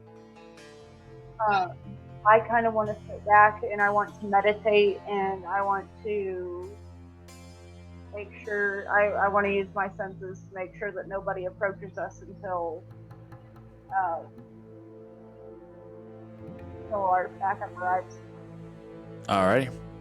I'll have Oreo come down and hide with us, by the way. Okay. Alrighty. So, Oreo flies down from his perch on top of the bluff, comes down close to where you guys are at, and pads with his giant furred bean paws. He like pads over to you and kind of sits by your side and like nuzzles your shoulder with his large furred head. I'm sure they're petting like crazy. The little scruffers, the little scruffers. Anyway, so Not as tearing you- up or anything. No. All right, as you guys sit tight and kind of keep an eye out, seeing what you can of the Thayan rally point below, we are going to go ahead and go on break for a minute. Get us some water, gather our things, and we will be back to continue whatever this crazy dungeon crawl / stakeout has in store for everyone next. See you soon.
Butt flap. Yes, it does. Yes, indeed it does, actually. That's Adam, by the way. Yeah, that would be Galil. I don't have a onesie with a butt flap. I have like 5 onesies. I have. Life goals. Ew. Welcome to No. the gays. Oh, sweet. Yes, I know. Thank you, Texas Humidity, for sending me the link to the onesie that I will not be purchasing. But I do appreciate it in all of its. I think it was like a fox. It was like fox glory. Aw. It was like a big fox onesie that he sent me a link to. He's like, "See, there you go," and I was like, "Nope."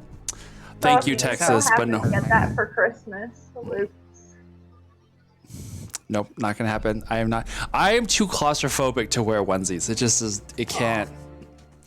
I can't. I think I would. It would require some like below frigid temperatures for me to be okay with wearing something like that. Because Like- right now it just sounds warm and help. Let me out. Well, it's freezing here in Virginia, so onesies sound nice. Okay. It's about to snow mean, in Colorado. The buttons go all the way down to basically my crotch. So I know I could like leave it have a- open, but yes, butt flap. we saw that a minute ago. The long sleeves are rolled up.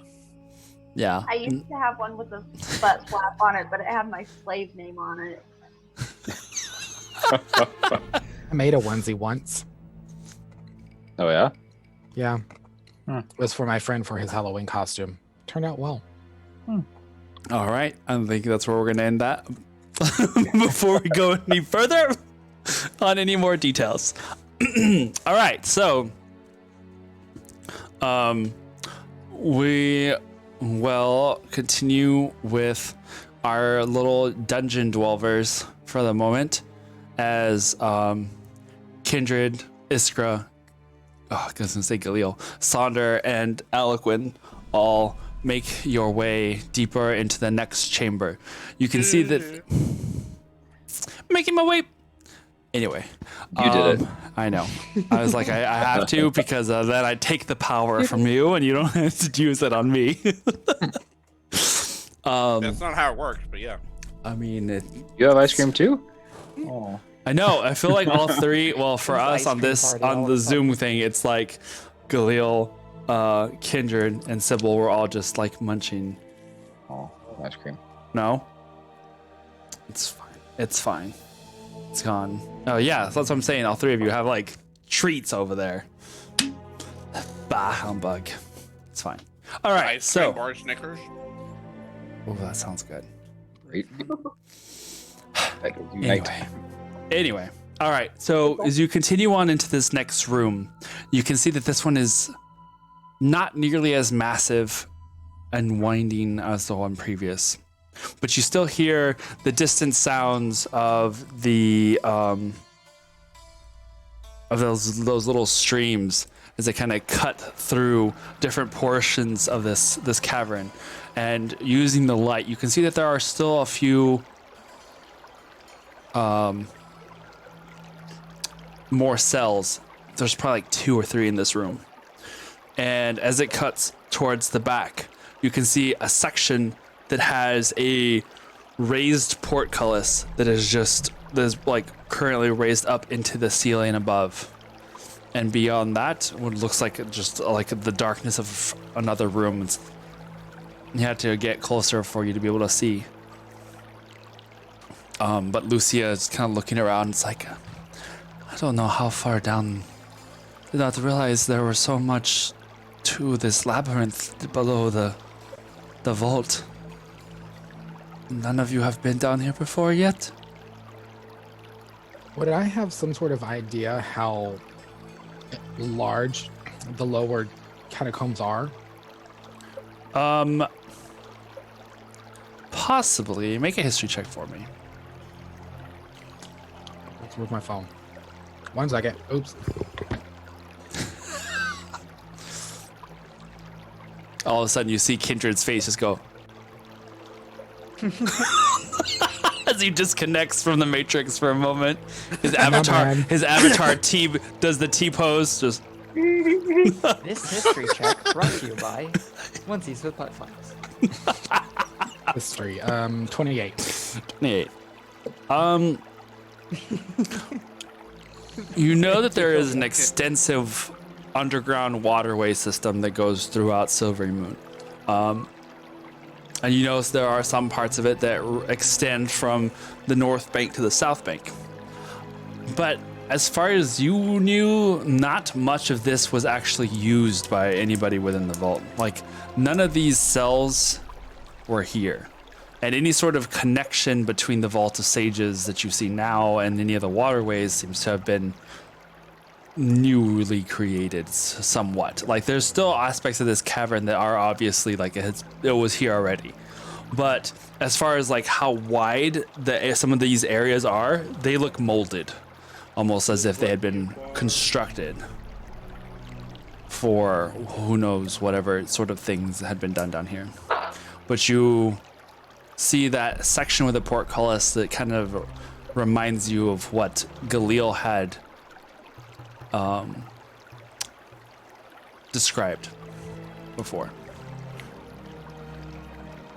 And I'm drawing a blank. What exactly is the portcullis again?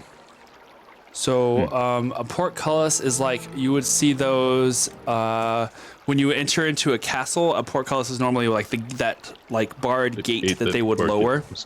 Almost has like like a the manhole. No, this was like literally. So they would have it has like the drawbridge, right? And then they would have like a gate that would like tick, tick, tick, tick, tick, tick, like it would go down like that, and it has like the little spiked edges at the bottom of it, Oh, Like okay. the Iron Gate? kind of like an iron gate. Yeah. Oh, okay. I think. Do I have sounds for this? I don't think I even do. Because if you heard the sounds, I'm pretty sure you can imagine it, but I don't have any of the sounds. Galil, what are you doing? Oh, I was looking at the Twitch stream. I just saw you like. It's all delayed. He's on his phone as he usually is. That's okay. He gets disadvantaged for the rest of the thing anyway. It's fine. All right. So, Sybil's like, no. All right. But how long have we been down here in these dungeons now? Like, if I had to guess, like, what time would it be? I don't know, probably about like 30, 40 minutes. At this point, it's probably for you guys, you're looking at like, it's about the same, you're approaching now a time that it's like right about the same time as those who are out there. So it's like probably about 4 or 5 in the afternoon. Guys, I'm kind of feeling like this is a rabbit hole. Like, I know Silvery Moon has an extensive waterway system, but whether or not they connected them and it's all linked now, I feel like we could really get lost down here. Shall we just kind of maybe I'll set an alarm and then we go back to check on the others and see if they've come back yet? Yeah, I agree. This can be investigated at another time. We have more pressing matters. We need to find. We need to find the books. We need to find the study. I'm sure it's got to be around here somewhere. Well, the study was back that way, right? Like, we kind of passed it. Her office was in the hallway that you guys like had gone, but it's gone. It was burnt out. Her But you study's know, gone. but you had heard from Galil that there was that another section up ahead on the other side of the portcullis. It's up to you guys. Go a little further. I don't want to leave empty-handed.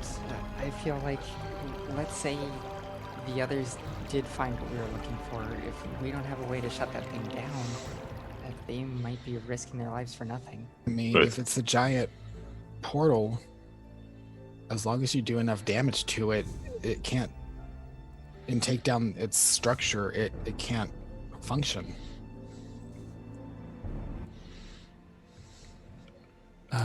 I suppose that's possibly true. Lucia just kind of smiles. Like, I have never used. Like I We said, just I have have to make sure we bring the firepower to do so.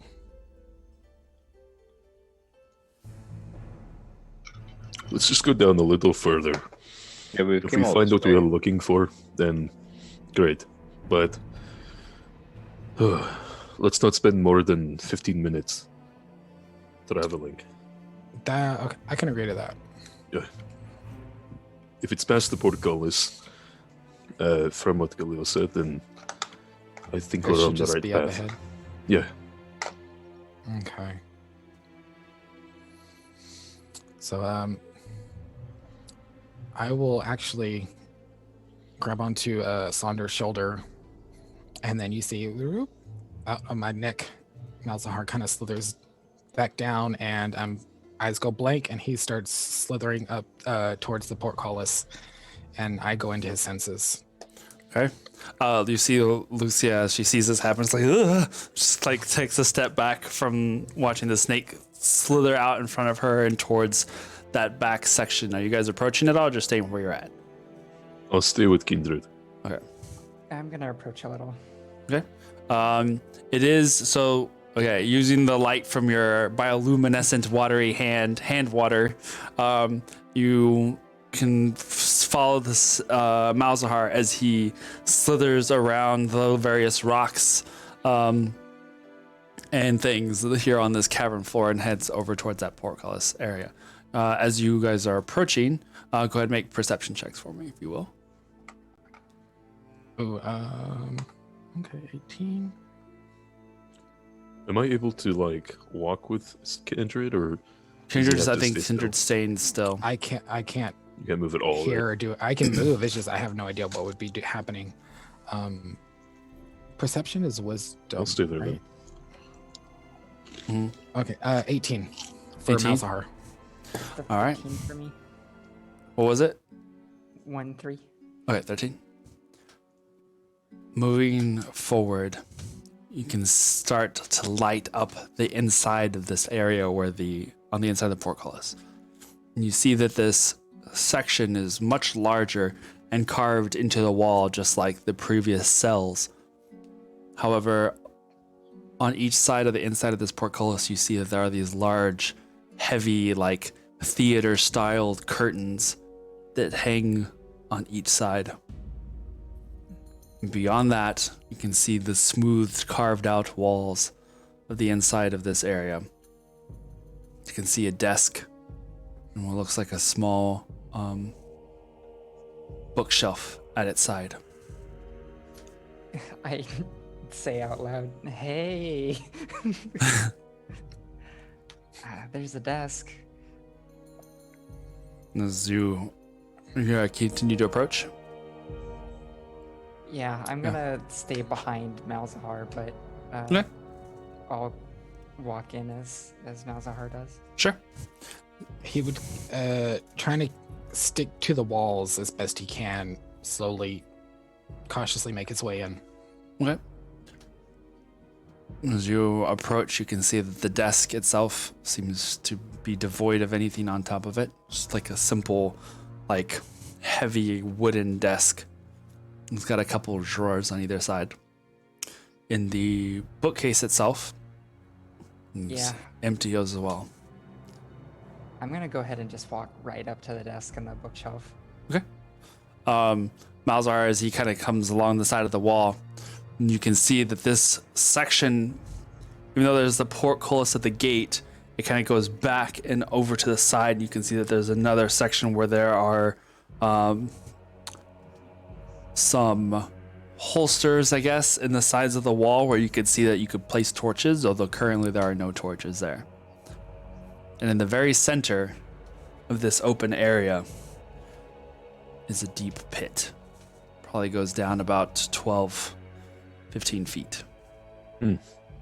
Carved into the very ground itself.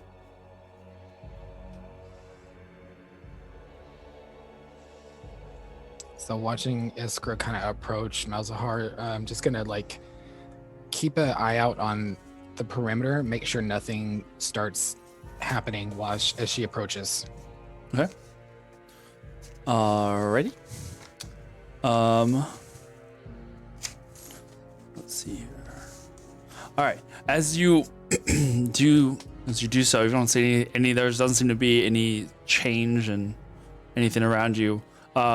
Lucia kind of starts to walk towards you guys a little bit, and then stops to kind of look back at Sonder and Kindred. She goes, may I? Go ahead. Yeah. Say, She And I'll message Iskra to let her know that she's coming. all right. perfect. Lucy kind of runs forward and into the room, and she can see her immediately start to like look around. She's like, let's look. She checked the desk, and she kind of runs over to where you guys are at. Go ahead and make an investigation check. You look over the desk. Come on, investigation. With advantage? apparently. So did we kind of go far enough ahead of them that Lucia kind of lost sight of us for a moment, like in the dark? No, I mean, there's not too. I mean, that depends on how far away you guys. What's the range of your dark vision? 120 feet from mine. Mine Well, is, Kindred? I have blind sight for 10 feet. No, but you yourself, how far can you see? Oh, I can't see. I'm in Mal's senses. No, I know, but if you had, just so I know about how far you gotcha. are from there. Sorry. No, it's okay. 60? 60? All right, so we'll say that just so you can see the edges of that portcullis itself, you're about 60 feet away. Okay. Just because knowing Lucia's coming up, Mal's is kind of go off to the side and just keep an eye on Lucia. Make sure she doesn't do anything weird. Okay. No, that's fine. All right.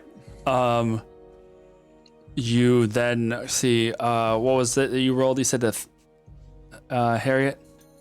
I wound up actually getting a 19 this time. 19? Okay, 18 cool. on die, and I only have 1 investigation, so I'm glad I rolled high. Nice. Looking over the desk, you pull some of the drawers out and find nothing but dust. You can see as Lucy comes over to you as you are kind of checking each one of these. She goes, no, there must be something. There must be something left. Where could she have put anything? You can I see like she look kind of have a around, panicked. and I look over at the shelf too. Looking over at the shelf, and we'll just go ahead and say that in general, using that same 19 rolls, you were looking at both. You can see that there are like marks on the wood of the shelf itself, as if there had been things that had been placed and put there.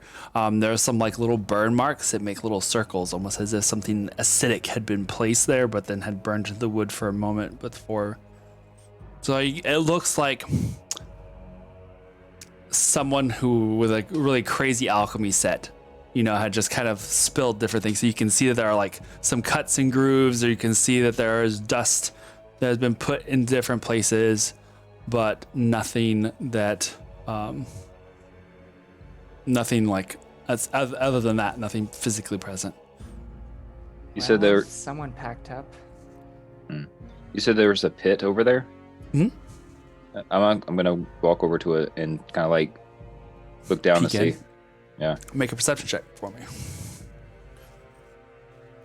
And Lucia's like pretty much right up with Iskra now. Yes. Like, okay, at that point, I'll come out of Mal's, bamf him back, and just look to Sonder like, seems clear for now. You want to go with the others? Yeah, let's I go. will join the group. I got a natural 20. Nice. Very nice. Hooray! As I like peek over and see with my eyes like this big. Okay. Eloquence at coffee. I'm up now. What's this? What is it? What are the things I am seeing? I- All the colors of the wind. Right. Haha. Very funny. Okay. I was just trying to double check something. Bum, bum, bum. Something grabs them. Oh, please no. Yeah. Just comes in swooping from above. Okay, let's see. And everyone falls into the pit, never to be seen or heard from again. Ooh. All right. Oof. So as you approach there, the edges of the pit, you It can is tell now that an this, Underdark campaign. right? You can tell that this was not a naturally happening pit. Like this looks like something was excavated from this place. And somewhere right along the edges, you can see what looks like little puddles of liquid. They're just like probably about like that, just like little splashes as something had fallen over the edge or something.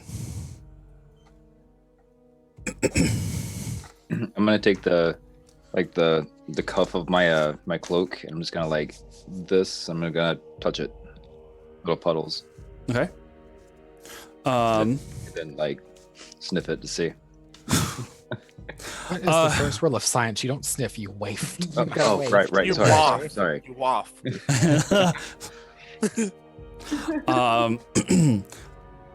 As you waft this little liquid before you kind of dipping your Waft.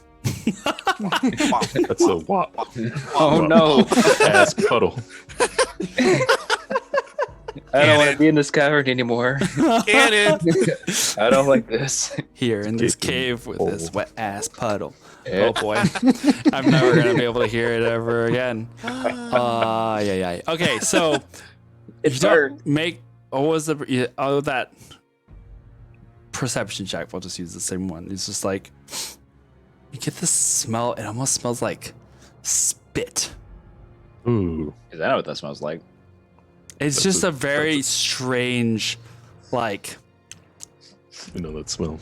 yeah. It's a very strange. It's not quite like bile. It's just a very strange scent. It doesn't smell like water. And if you dip in your gloved your sleeve down in it. When it hits that surface and you pull it back, it just kind of it like makes this like squishy. You tell us this. Yeah. It's I don't know what it is, but It's probably a worm. What if it's how one big of in those diameter is this? creatures? Could be one of the creatures that they're out. The pit itself is probably about 12 feet deep. You can see the bottom. But like, how big around is? Big around? Circumference wise. Circumference wise? It's like probably a good 15 feet. Now divide by the diameter, and that's how much it is. high. Iskra, I'm just gonna like can put you my finger up to like tell everyone like shh, and then Spice murmur like, guys, what if this is the purple worm tunnel? There's a lot of weird creatures down here, so it could be. I want to look up. Okay. Look up and you can never see. look up. It falls. It falls from the ceiling. No, you look up and you can see the smoothed out tops of this room is probably about 20 feet up from where you guys are at right now. Spice murmuring again. I don't like this. That looks like you said spit, and it's sticky, and we're dark, and we're by ourselves. We should just go back. I don't like this at all. Lucia stands at the edges of the portcullis and just kind of looking out and the way you guys came and looks back towards you guys and she's like, something just doesn't feel right about this place. And I'm like pointing, like, see, even she's getting a weird vibe. We should back out. Swear I heard someone speaking. I like stare at Kindred. As I'm like slowly backing back away. Where are you backing away to? Like where the exit where we came from. Where? You didn't But like hear looking all any of around us? me. Make a perception check for me. Oh no. 21. 21. You don't see anything but shadows moving with the flames of your torch. The occasional trickle of sound in the distance going. Iskra, can you Sound. cast a light on whenever you want, or is it? I'd have to rest a little first. It Oh. takes a lot out of me. Okay. No worries. I want to see what is down there. Well, Ac- And from- so- no. Maybe I can do it after all. I'm gonna go ahead and. What do you need? I'm just gonna throw my torch in it. Okay, that works. oh, wait. I don't want to watch it fall. I'll fall Okay. down. Wait, fall down into the pit? Yeah. Okay. I mean, Eloquence, it's only about 12 feet down. It's just kind of like this weird, it just kind of slopes in a weird, shallow, like bowl almost. Oh, I was gonna say there's two places the torches can go. We could have put torches in there to light their room, but okay, this is fine too. We should- Seeing we should- Eloquent kind of look around at the torch slots, I'm gonna go around and pour water out of my canteen onto the torch slots and cast light on On the them. torch spots. So now there's like kind of a blue glow coming from them and the drops that have glommed onto it. All right. So, When I did a it quick. falls- This is a terrible, Oh gosh. terrible drawing. But just so that I can kind of explain it better. So you guys came in from this side, right? And there are these. Now that I do this upside down, it looks like a Oh, freaking it's a head with happy T-Rex ears. upside down. God damn it! Let's just stick with it like that, Got shall a we? soap patch too. So there are these two side corridors that are like our side cells, right? And then this is where the portcullis closes, and there's the pit. And this is going to be flipped and reversed because of the camera, but So this is where you came in, Reptar. and there's another passageway that leads, and there's just darkness that leads further that way. And that is where Lucia seems to be focusing her direction. When the torch falls in the pit, it just falls in. Yeah. Nothing happens. It just tumbles down and like falls at the very bottom of the pit, and you can see you can easily like slide down the slope. It's not a very steep like Okay. bowl, but it just looks I'll like go it's just retrieve it then. okay. While he's doing that, I'm gonna go walk by Lucia, and I'm gonna say like I'm gonna like look in the direction that she's looking, kind of like lean into her, be like, "Are you okay? You seem really antsy and nervous." This is very important that I find something useful. I want to prove myself to you and your companions. And if I don't find anything, I'm going to be of no use. And I don't want to go back to Caius. I want to kill him. And I will not have my chance if I cannot find something in this place. There must be something of importance that I can find. Kind of like glance at the party. Dang. And Kindred is just looking very anxious and like, I want to get out of here. We should just head back. Do any of us hear that? Besides, If they are like, she was not saying it very loudly. She's kind of just whispering it to him. So if you are currently in the pit, you probably heard just like the mutterings of them talking, but not the words particularly. Aliquin, as you were kind of having this and you were like thinking for a moment, you hear that same little voice in the back of your mind again. Useless. I make direct eye contact with Kindred. You make direct eye contact with Kindred, and Kindred is still standing there with his torch, just like looking at I threw every the torch. shadow. I'm gonna be like looking around the backside of the bookshelf, like looking for like little secret buttons in the stone, like any sort of thing that. Make an investigation check for me. Okay. As I'm just keeping watch at like all the different entryways, just expecting anything to come out at any moment for us. Then when I go down into the pit, I'm just going to want to look around inside and pick up the torch, see if there's anything there. Okay. Make an investigation check for me. Mhm. What'd you find, Iskra? I didn't find anything because I rolled a 5. So- I mean, She got a splinter. interestingly enough, this bookshelf is pretty well made and pretty heavy. Must be Pretty heavy, IKEA. huh? I'm gonna push it. Gonna push it. Make a strength check for me. Oh, another thing I'm not very good at. Touch the obelisk. You're a monk. Yeah, I'm. Oh, we're gonna need She's it down. Dexy. Dexy. Well, Oh, like, you're okay. Sounder's the same way. Okay, so 15. 15.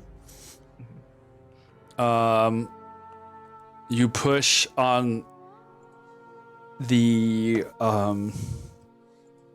bookshelf and you can feel it budge a little, but you're pressing it up against the desk. It's like rolling a little bit on the desk, but it moves really easily for something that it's so heavy. Oh, I was like, I think I might have stumbled on something here. Can someone give me a hand? Lucia.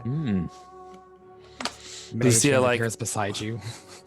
Takes a step back, but her focus is still on the darkness of that passageway.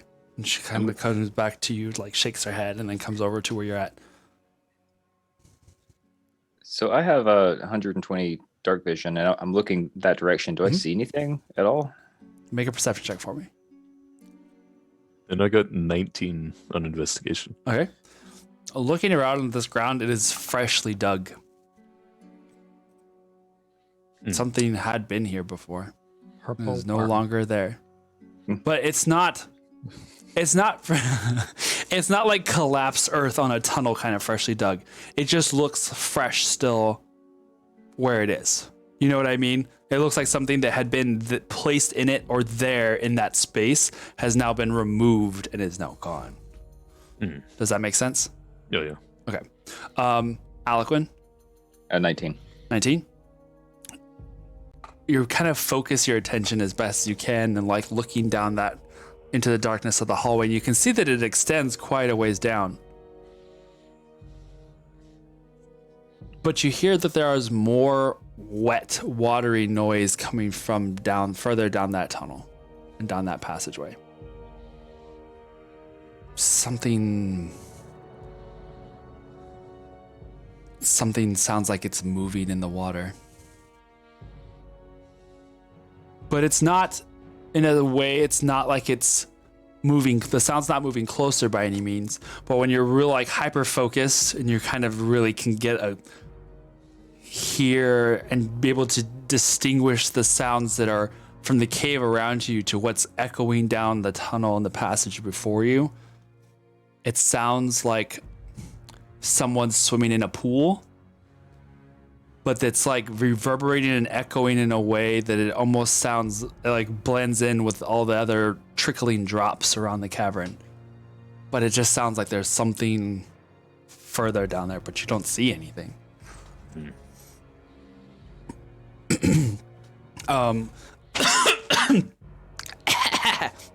Excuse me. Don't try and swallow and breathe at the same time. If I hear Iskra needing assistance, I'll get out and go help.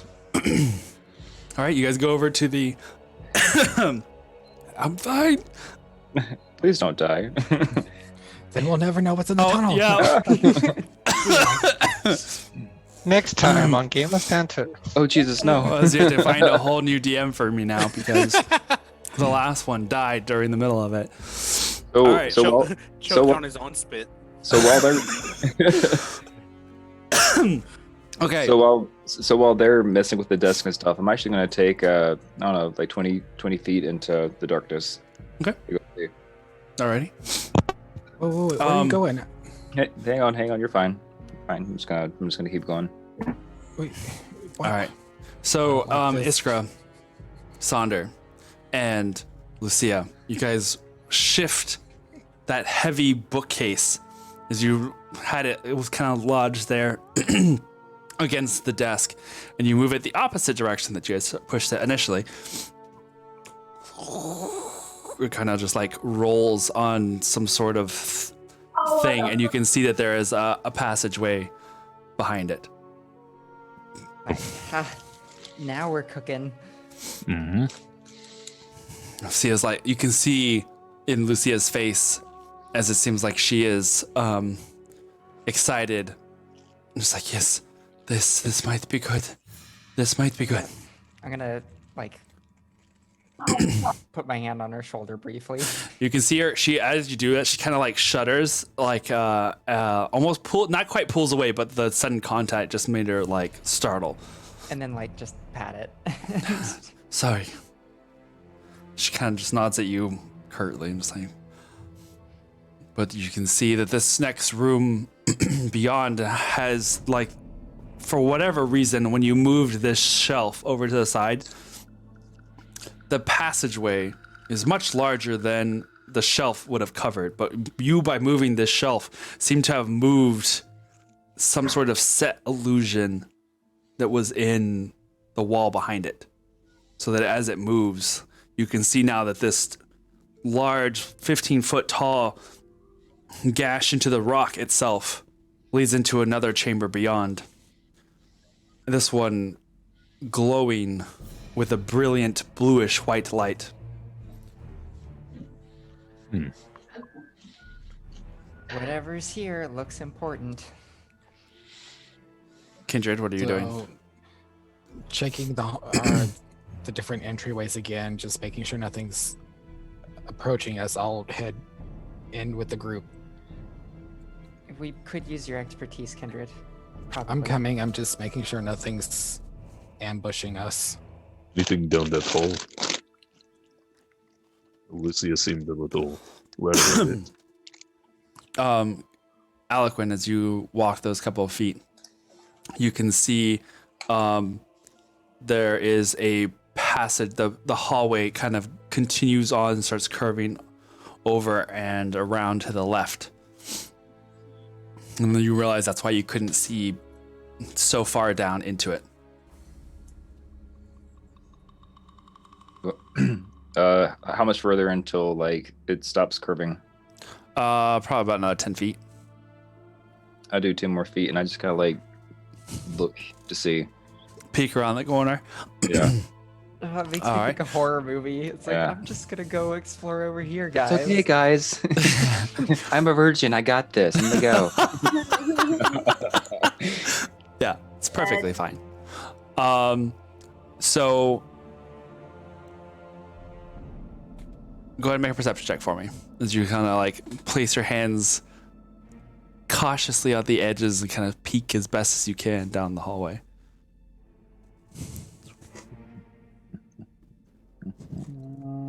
Uh, 18. 18. All right. Peeking around the corner, you can see probably the passageway goes for another like 15 or so feet further down before it opens up into what appears to be a extremely large open cavern system. You can see beyond that probably another 30 to 40 feet. It looks like the edge of what looks like some sort of underground cistern of some sort that's natural. It's not like man-made.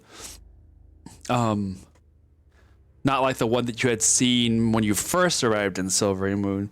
This looks more like a pool of water that is just at the bottom of along the floor. But you can see that it extends further out into the darkness. I just kind of like nod at it, and I'm gonna turn around and walk back. You can hear that's the sound that you hear, that slow sloshing of water and a really rank smell. I'll walk a little faster back towards the party. I'm kind of like waiting for Eloquent to come back before I fully go to the group. All right. Hey, Kindred. Can you put like an alarm system right here? 10 minutes. Fuck. Okay. Just hurry up and come back. Yeah, sure. How grand is the hallway that he went down? It's not. I mean, it's not. It's probably a good 10, 12 feet. It looks like a natural part of this cavern. It's just kind of cut into the rock from where it's angled. Okay, so hurry up and come back. I'm gonna close my eyes for a second and have the light come out, and then I'm gonna ask him very nicely to. Little smoke bubbles just like bloop, bloop, bloop, bloop, bloop, from the ground as the small form of Vlak the Imp appears. Master, hello. Black, would you please stand here? And if anything comes this way, just make a lot of noise, okay?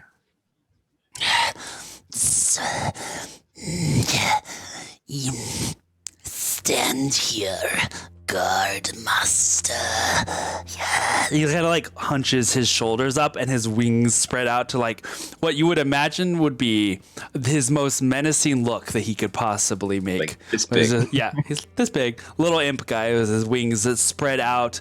Kind of like when you see those like those dragon wings that just kind of full. Yeah. Just like. It's almost what you would imagine, like if he had like a shadow of himself would look horrifying, but it's just like this little guy. He looks like a Furby. Yeah, like a little gremlin with wings, basically.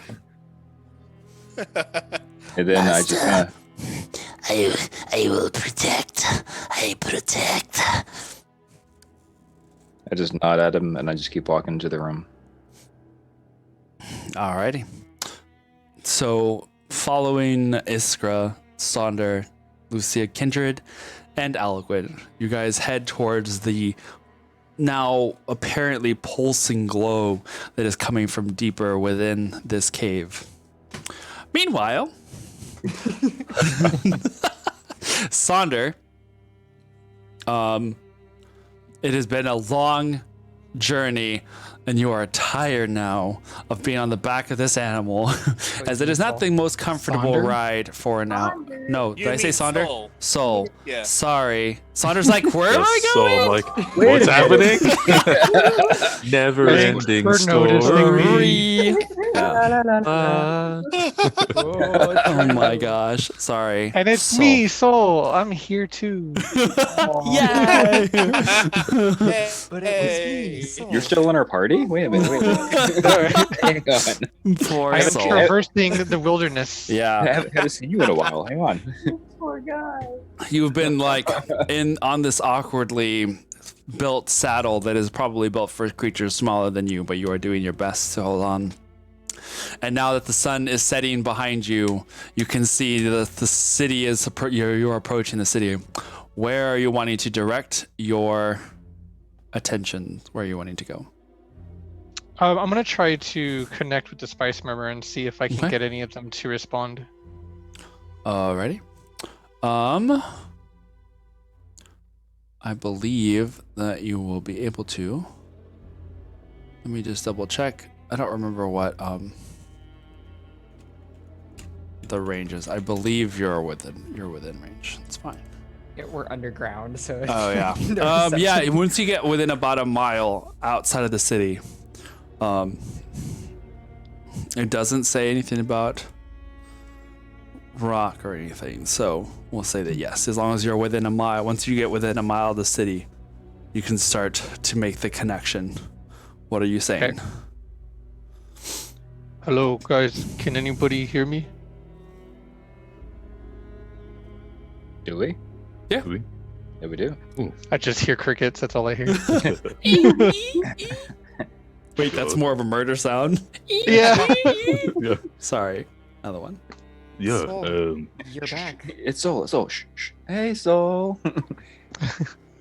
You guys are like, hey, new number. Who's this? I thought I found you. Oh shit. Wow. Friendship. Yeah. Guys, I hope you are okay. We believe we have found the portal in the encampment, Oh well. Okay. but it looks to be like, okay, so remind me, Galil said he saw a ton of like tents, but didn't Mhm. see any people, right? He didn't describe any people. No, he just saw a ton of tents. Okay. It looks like there's a massive amount of tents there. So I think we need all the help we can get if we try to go there and destroy this portal. Okay. What are you guys doing? Is it possible you can get ready by the time I reach there? I am on my way. We found the secret. Iskra found the secret entrance into some passageway, so we're trying to figure out what is down here. We're in the dungeon of this the Sage College. Vault of What's Sages. the- Yeah. Yeah. That's one. Maybe. Are Maybe you guys looking for Ranath without me? Hmm? Wait, I said Ranath, right? Yeah. You put What? Amaranth. Amaranth. Not Amaranth. We're just trying to investigate and see if we can find anything about the portals, how to stop it. Oh, okay. That is smart. Did you And no- find anything? Well, I think we may have found her study, possibly. We did find a woman who works with the college who may know more or less how the portals work. But she's with us now, trying to find out more. I would say, Soul, if you come down here, bring someone with you. Some of us are getting kind of some weird vibes down here. There were cages where kindred said animals were being held. Most Definitely don't things, come alone. people, Something. who knows? So, and some of us have been getting weird vibes. So, Yeah, bring someone. What about Rodnan? Is he there with you? Have you seen him? I have a feeling that Renan's okay.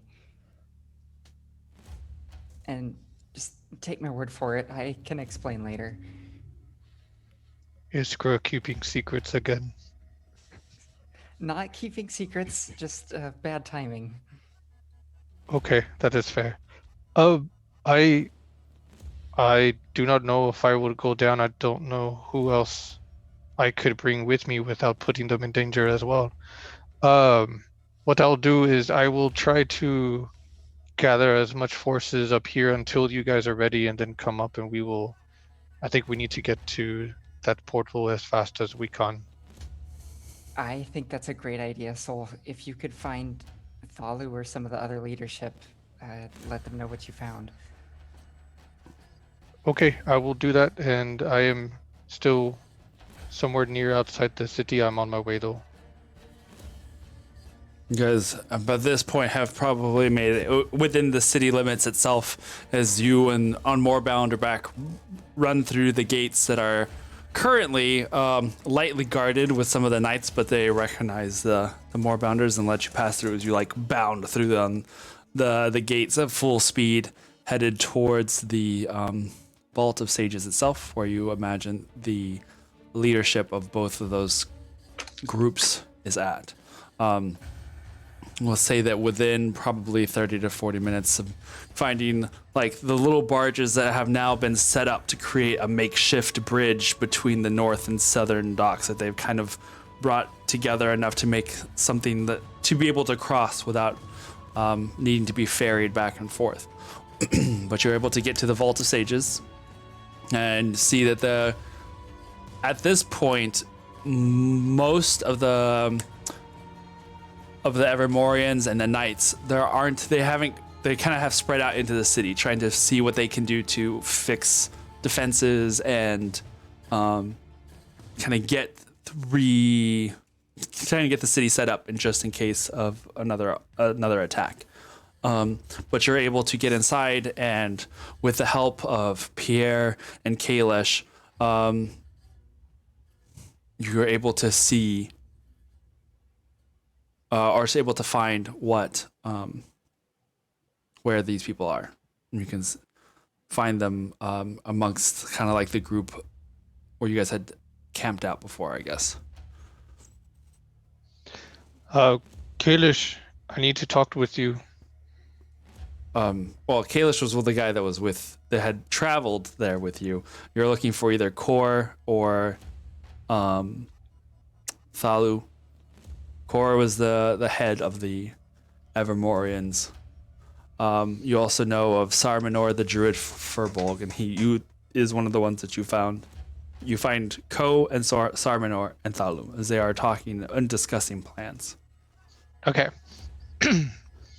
I go in and I just interrupt whatever they're talking about. Oh, guys, hello, hi.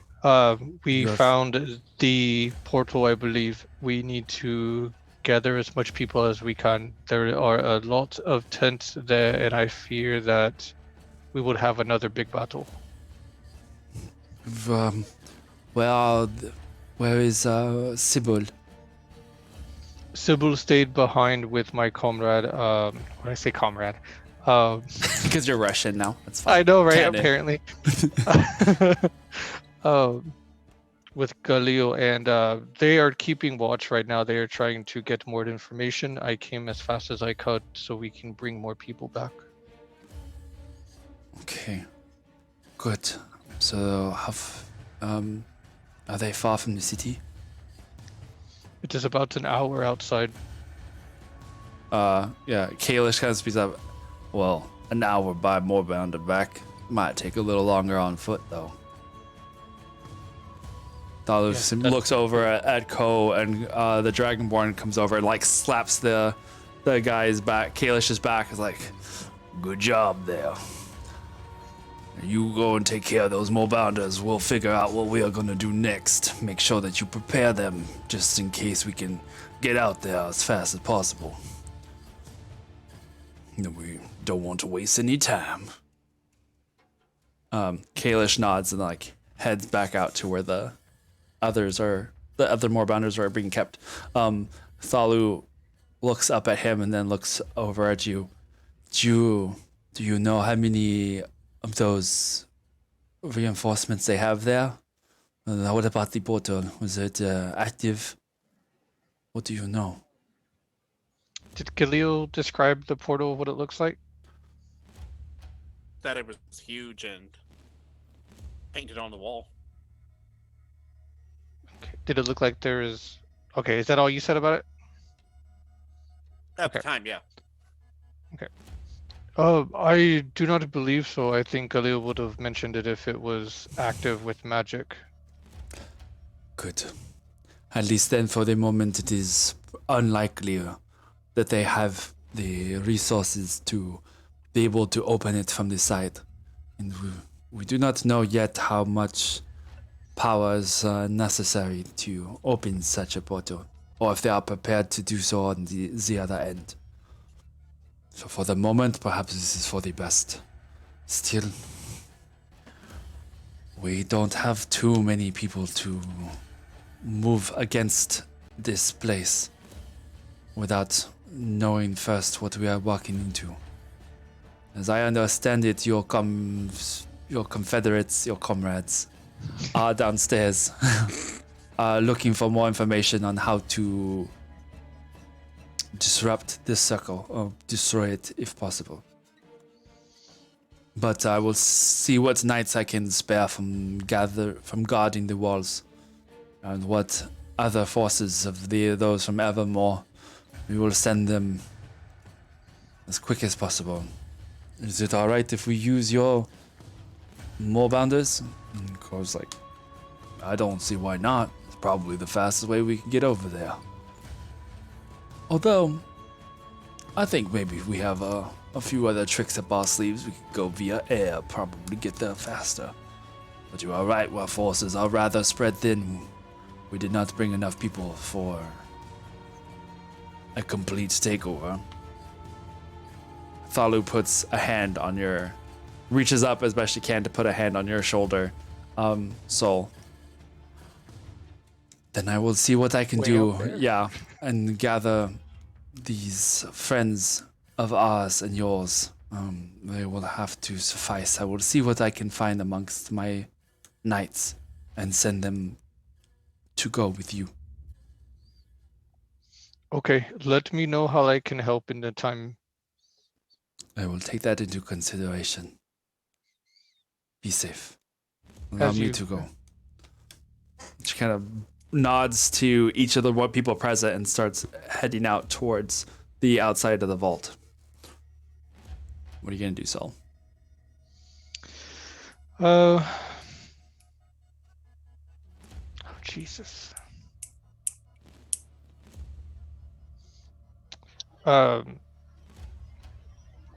I'll spice murmur everyone else again. Okay. Guys, I am here. They are looking to see who they can spare to bring back with us against the portal. In the time being, how are you? So, you guys are in the process of going down this tunnel towards this pulsing bright light. What are you guys saying? So beautiful. We found a giant light. We're gonna walk into the light. We'll see you on the other side. No. Never to be seen again. What? No. We may have found something. We're checking it out right now. We shouldn't be too much longer. Okay. Okay, let me know if you need me to come down, and I will. Alrighty. So, hold on one sec.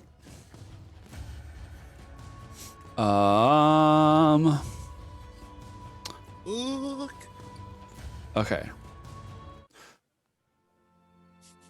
As you guys walk into this next chamber following this brilliant pulsing blue and white light, you find a small a medium-sized room about 30 feet across by another 40 or 50 feet deep.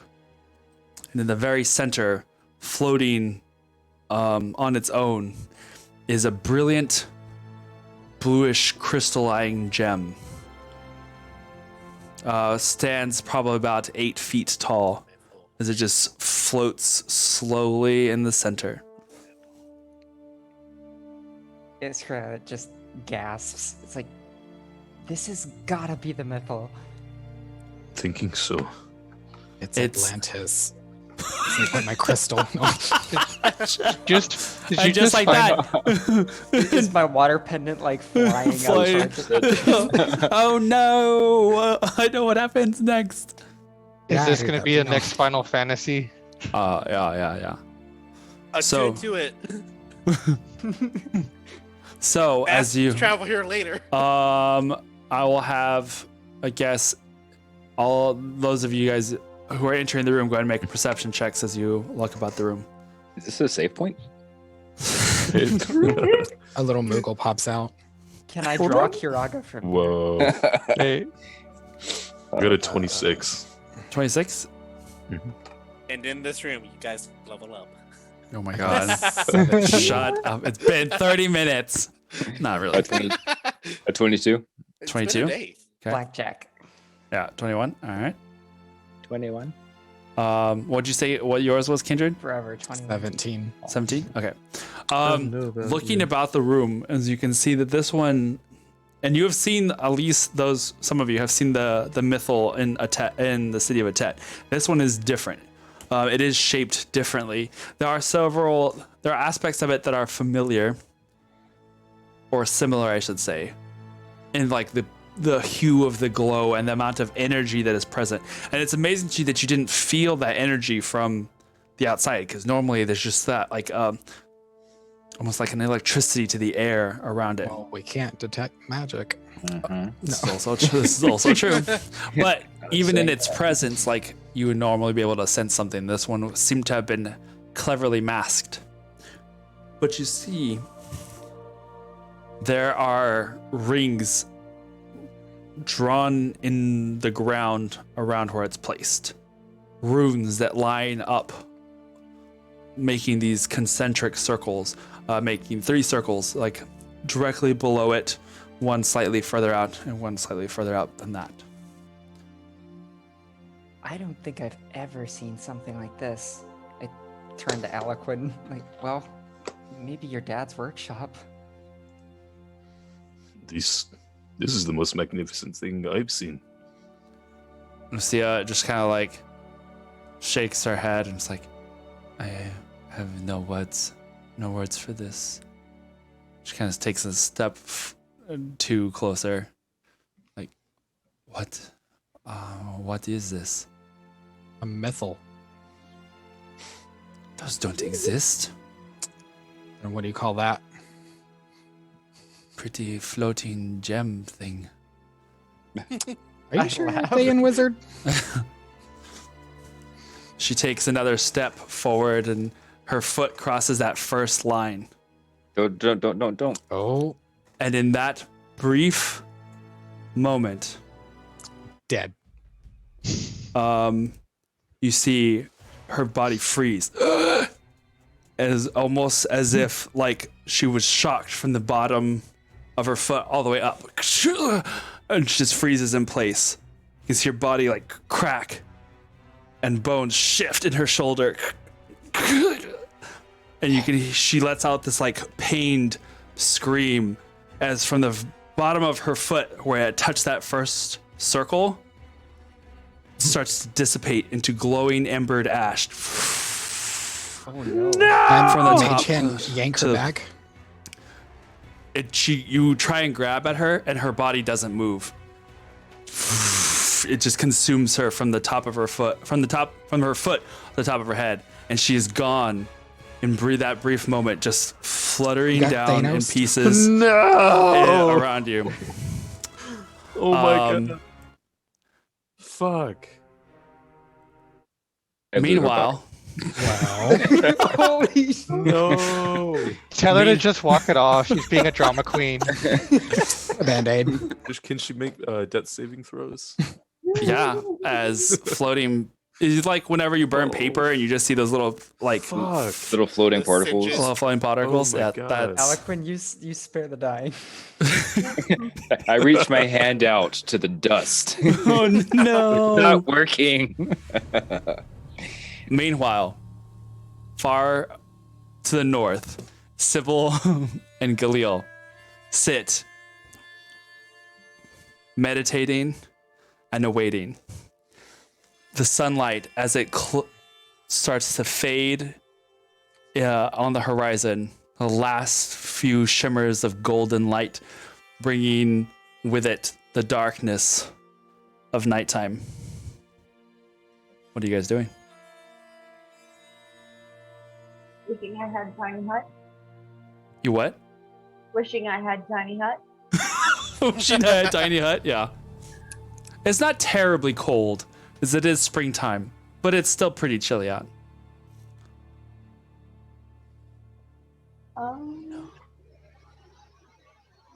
Do we notice any activity? Make a perception check for me. Eeny, meeny, miny, I roll you. Good. 19, 20, 21, 22, 24. 24? Okay. Yeah. Looking out over the campsite once again, you can see now which tents themselves are lit. And there's probably 5 or 6 of them that are lit amongst the many, many tents that are there. You can see some light coming from the crashed airship. And that's about it. Do I know? I'm gonna look at the magic circle portal shit Okay. and see if I notice anything. Nothing's changed. No one's even Strange with approached. No one's approached the wall. Any of the people that you have seen in this area, they have either stayed within like the tent area, just kind of going from one tent to another, moved over to the fire, which is where they apparently seem to be cooking some things, or have gone up onto the airship.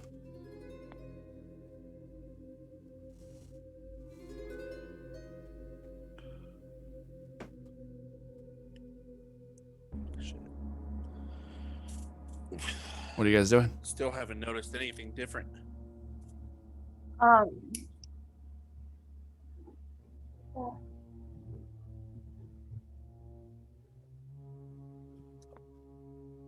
You see that directly above you now, the light from the moon has now kind of started to crest over the edges of the bluff, kind of bringing this moonlight to the area around you.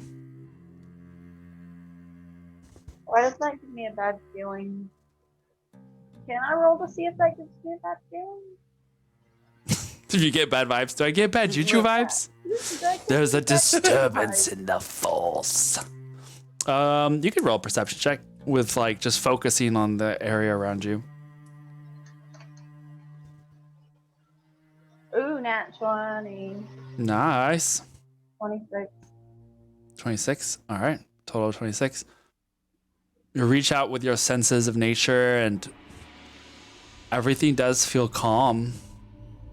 There is a general sense of unease and nervousness in the air, and you sense that that's probably coming from those that are in the quarry, but this is very vague and at the corner of your ability. So I feel like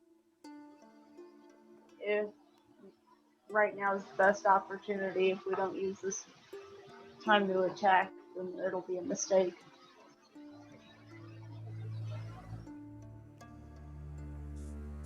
It's up to I you. want to try something first before we do anything.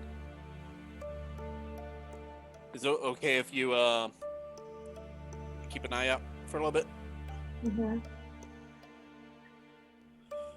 I'm gonna sit down, look up at the moon,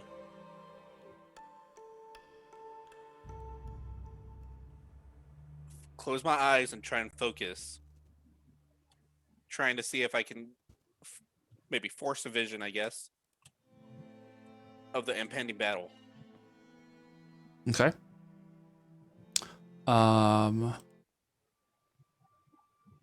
Roll a D100 for me, I believe. Yeah. You call them by moonlight or by dawn's rise, right? Mm-hmm.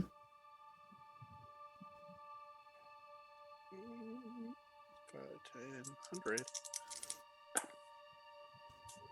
71. 71. Okay.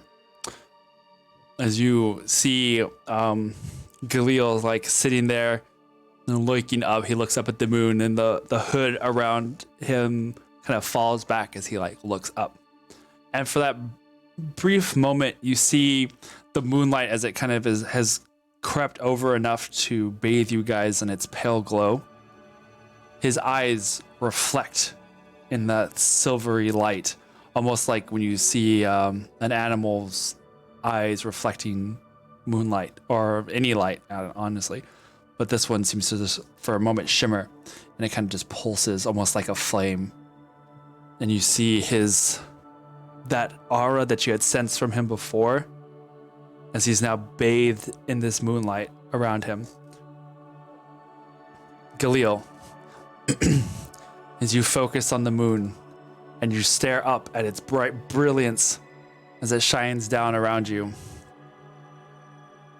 it's like getting the flash from like a photograph or a camera. It's like that brief flash just kind of coats your eyes and you can just see white.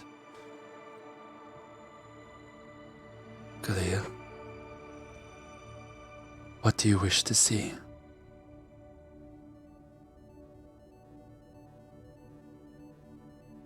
The battle ahead.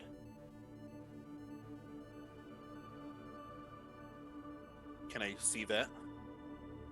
That voice, the female's voice, changes. And you hear Afriel in your head. You want to see what can be. Just be prepared. Yeah. I don't Is it know. possible for me too? I guess we'll find out. And that brilliant light fades, and you see you are surrounded by these tents. But you were not there a moment ago, but now you seem to be by these tents. And as your vision kind of floats amongst them here in this quarry, you can see, even though you can't hear, you can see the distance fire start rising from some of the tents. You see a shadowy figure run between the open space from one to the other, directly across, and then another. Shadowy figures running across, more tents start blazing. You see behind one of the figures carries a brilliant beam of pure energy. And another carrying also another beam of pure energy as they run chasing these shadowy figures.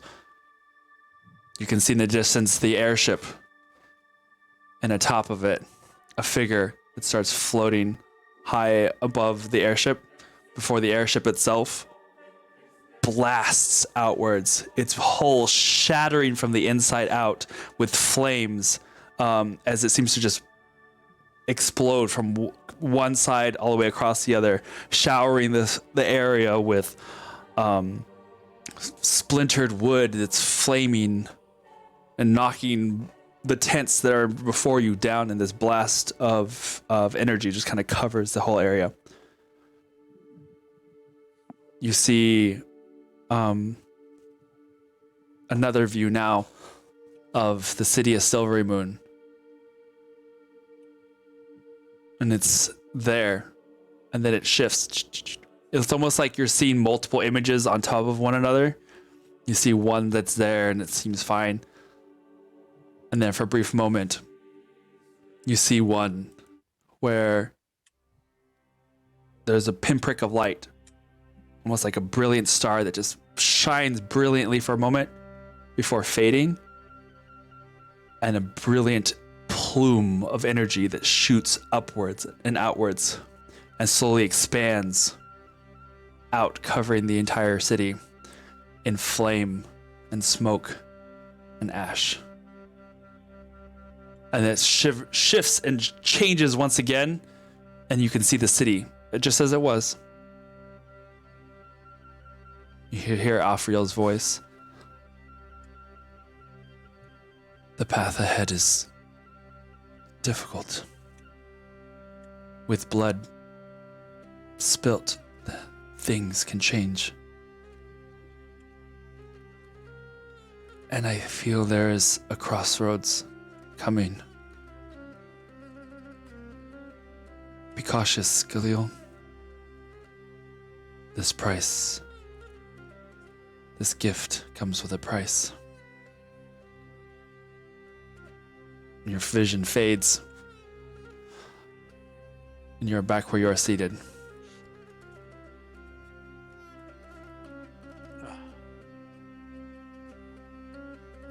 And with that, we will end for tonight. No. There's so much cool stuff. There is a lot happening right now. Should I roll it now? I mean, we can wait and find out what will happen with this price for the gift. Yeah, good job, guys. Yay. Well, that was an interesting turn of events. That was intense. He died. Not Oh, I yeah. see people dying. Oh, well, This is true. our friend just died. Oh my god. You can't Yeah, punch that the was- The phone whole right now. city just blew She's up. dead. But she can sit with us. Yeah, because she doesn't have a butt anymore. Oh, Lucia. All right, guys. Well, good job on another successful episode tonight. And I suppose we'll see you next week for our last session of the year. Yeah, crazy. So everybody have a good night. Be safe, and we'll see you next time. And don't touch any missiles. Or cross circles. Don't cross the crop circles. If it has ruins, don't touch it. Keep your Yuletide gay, everyone. There you go. Yay. Hey. Yay. All right. Bye, guys. Bye, y'all.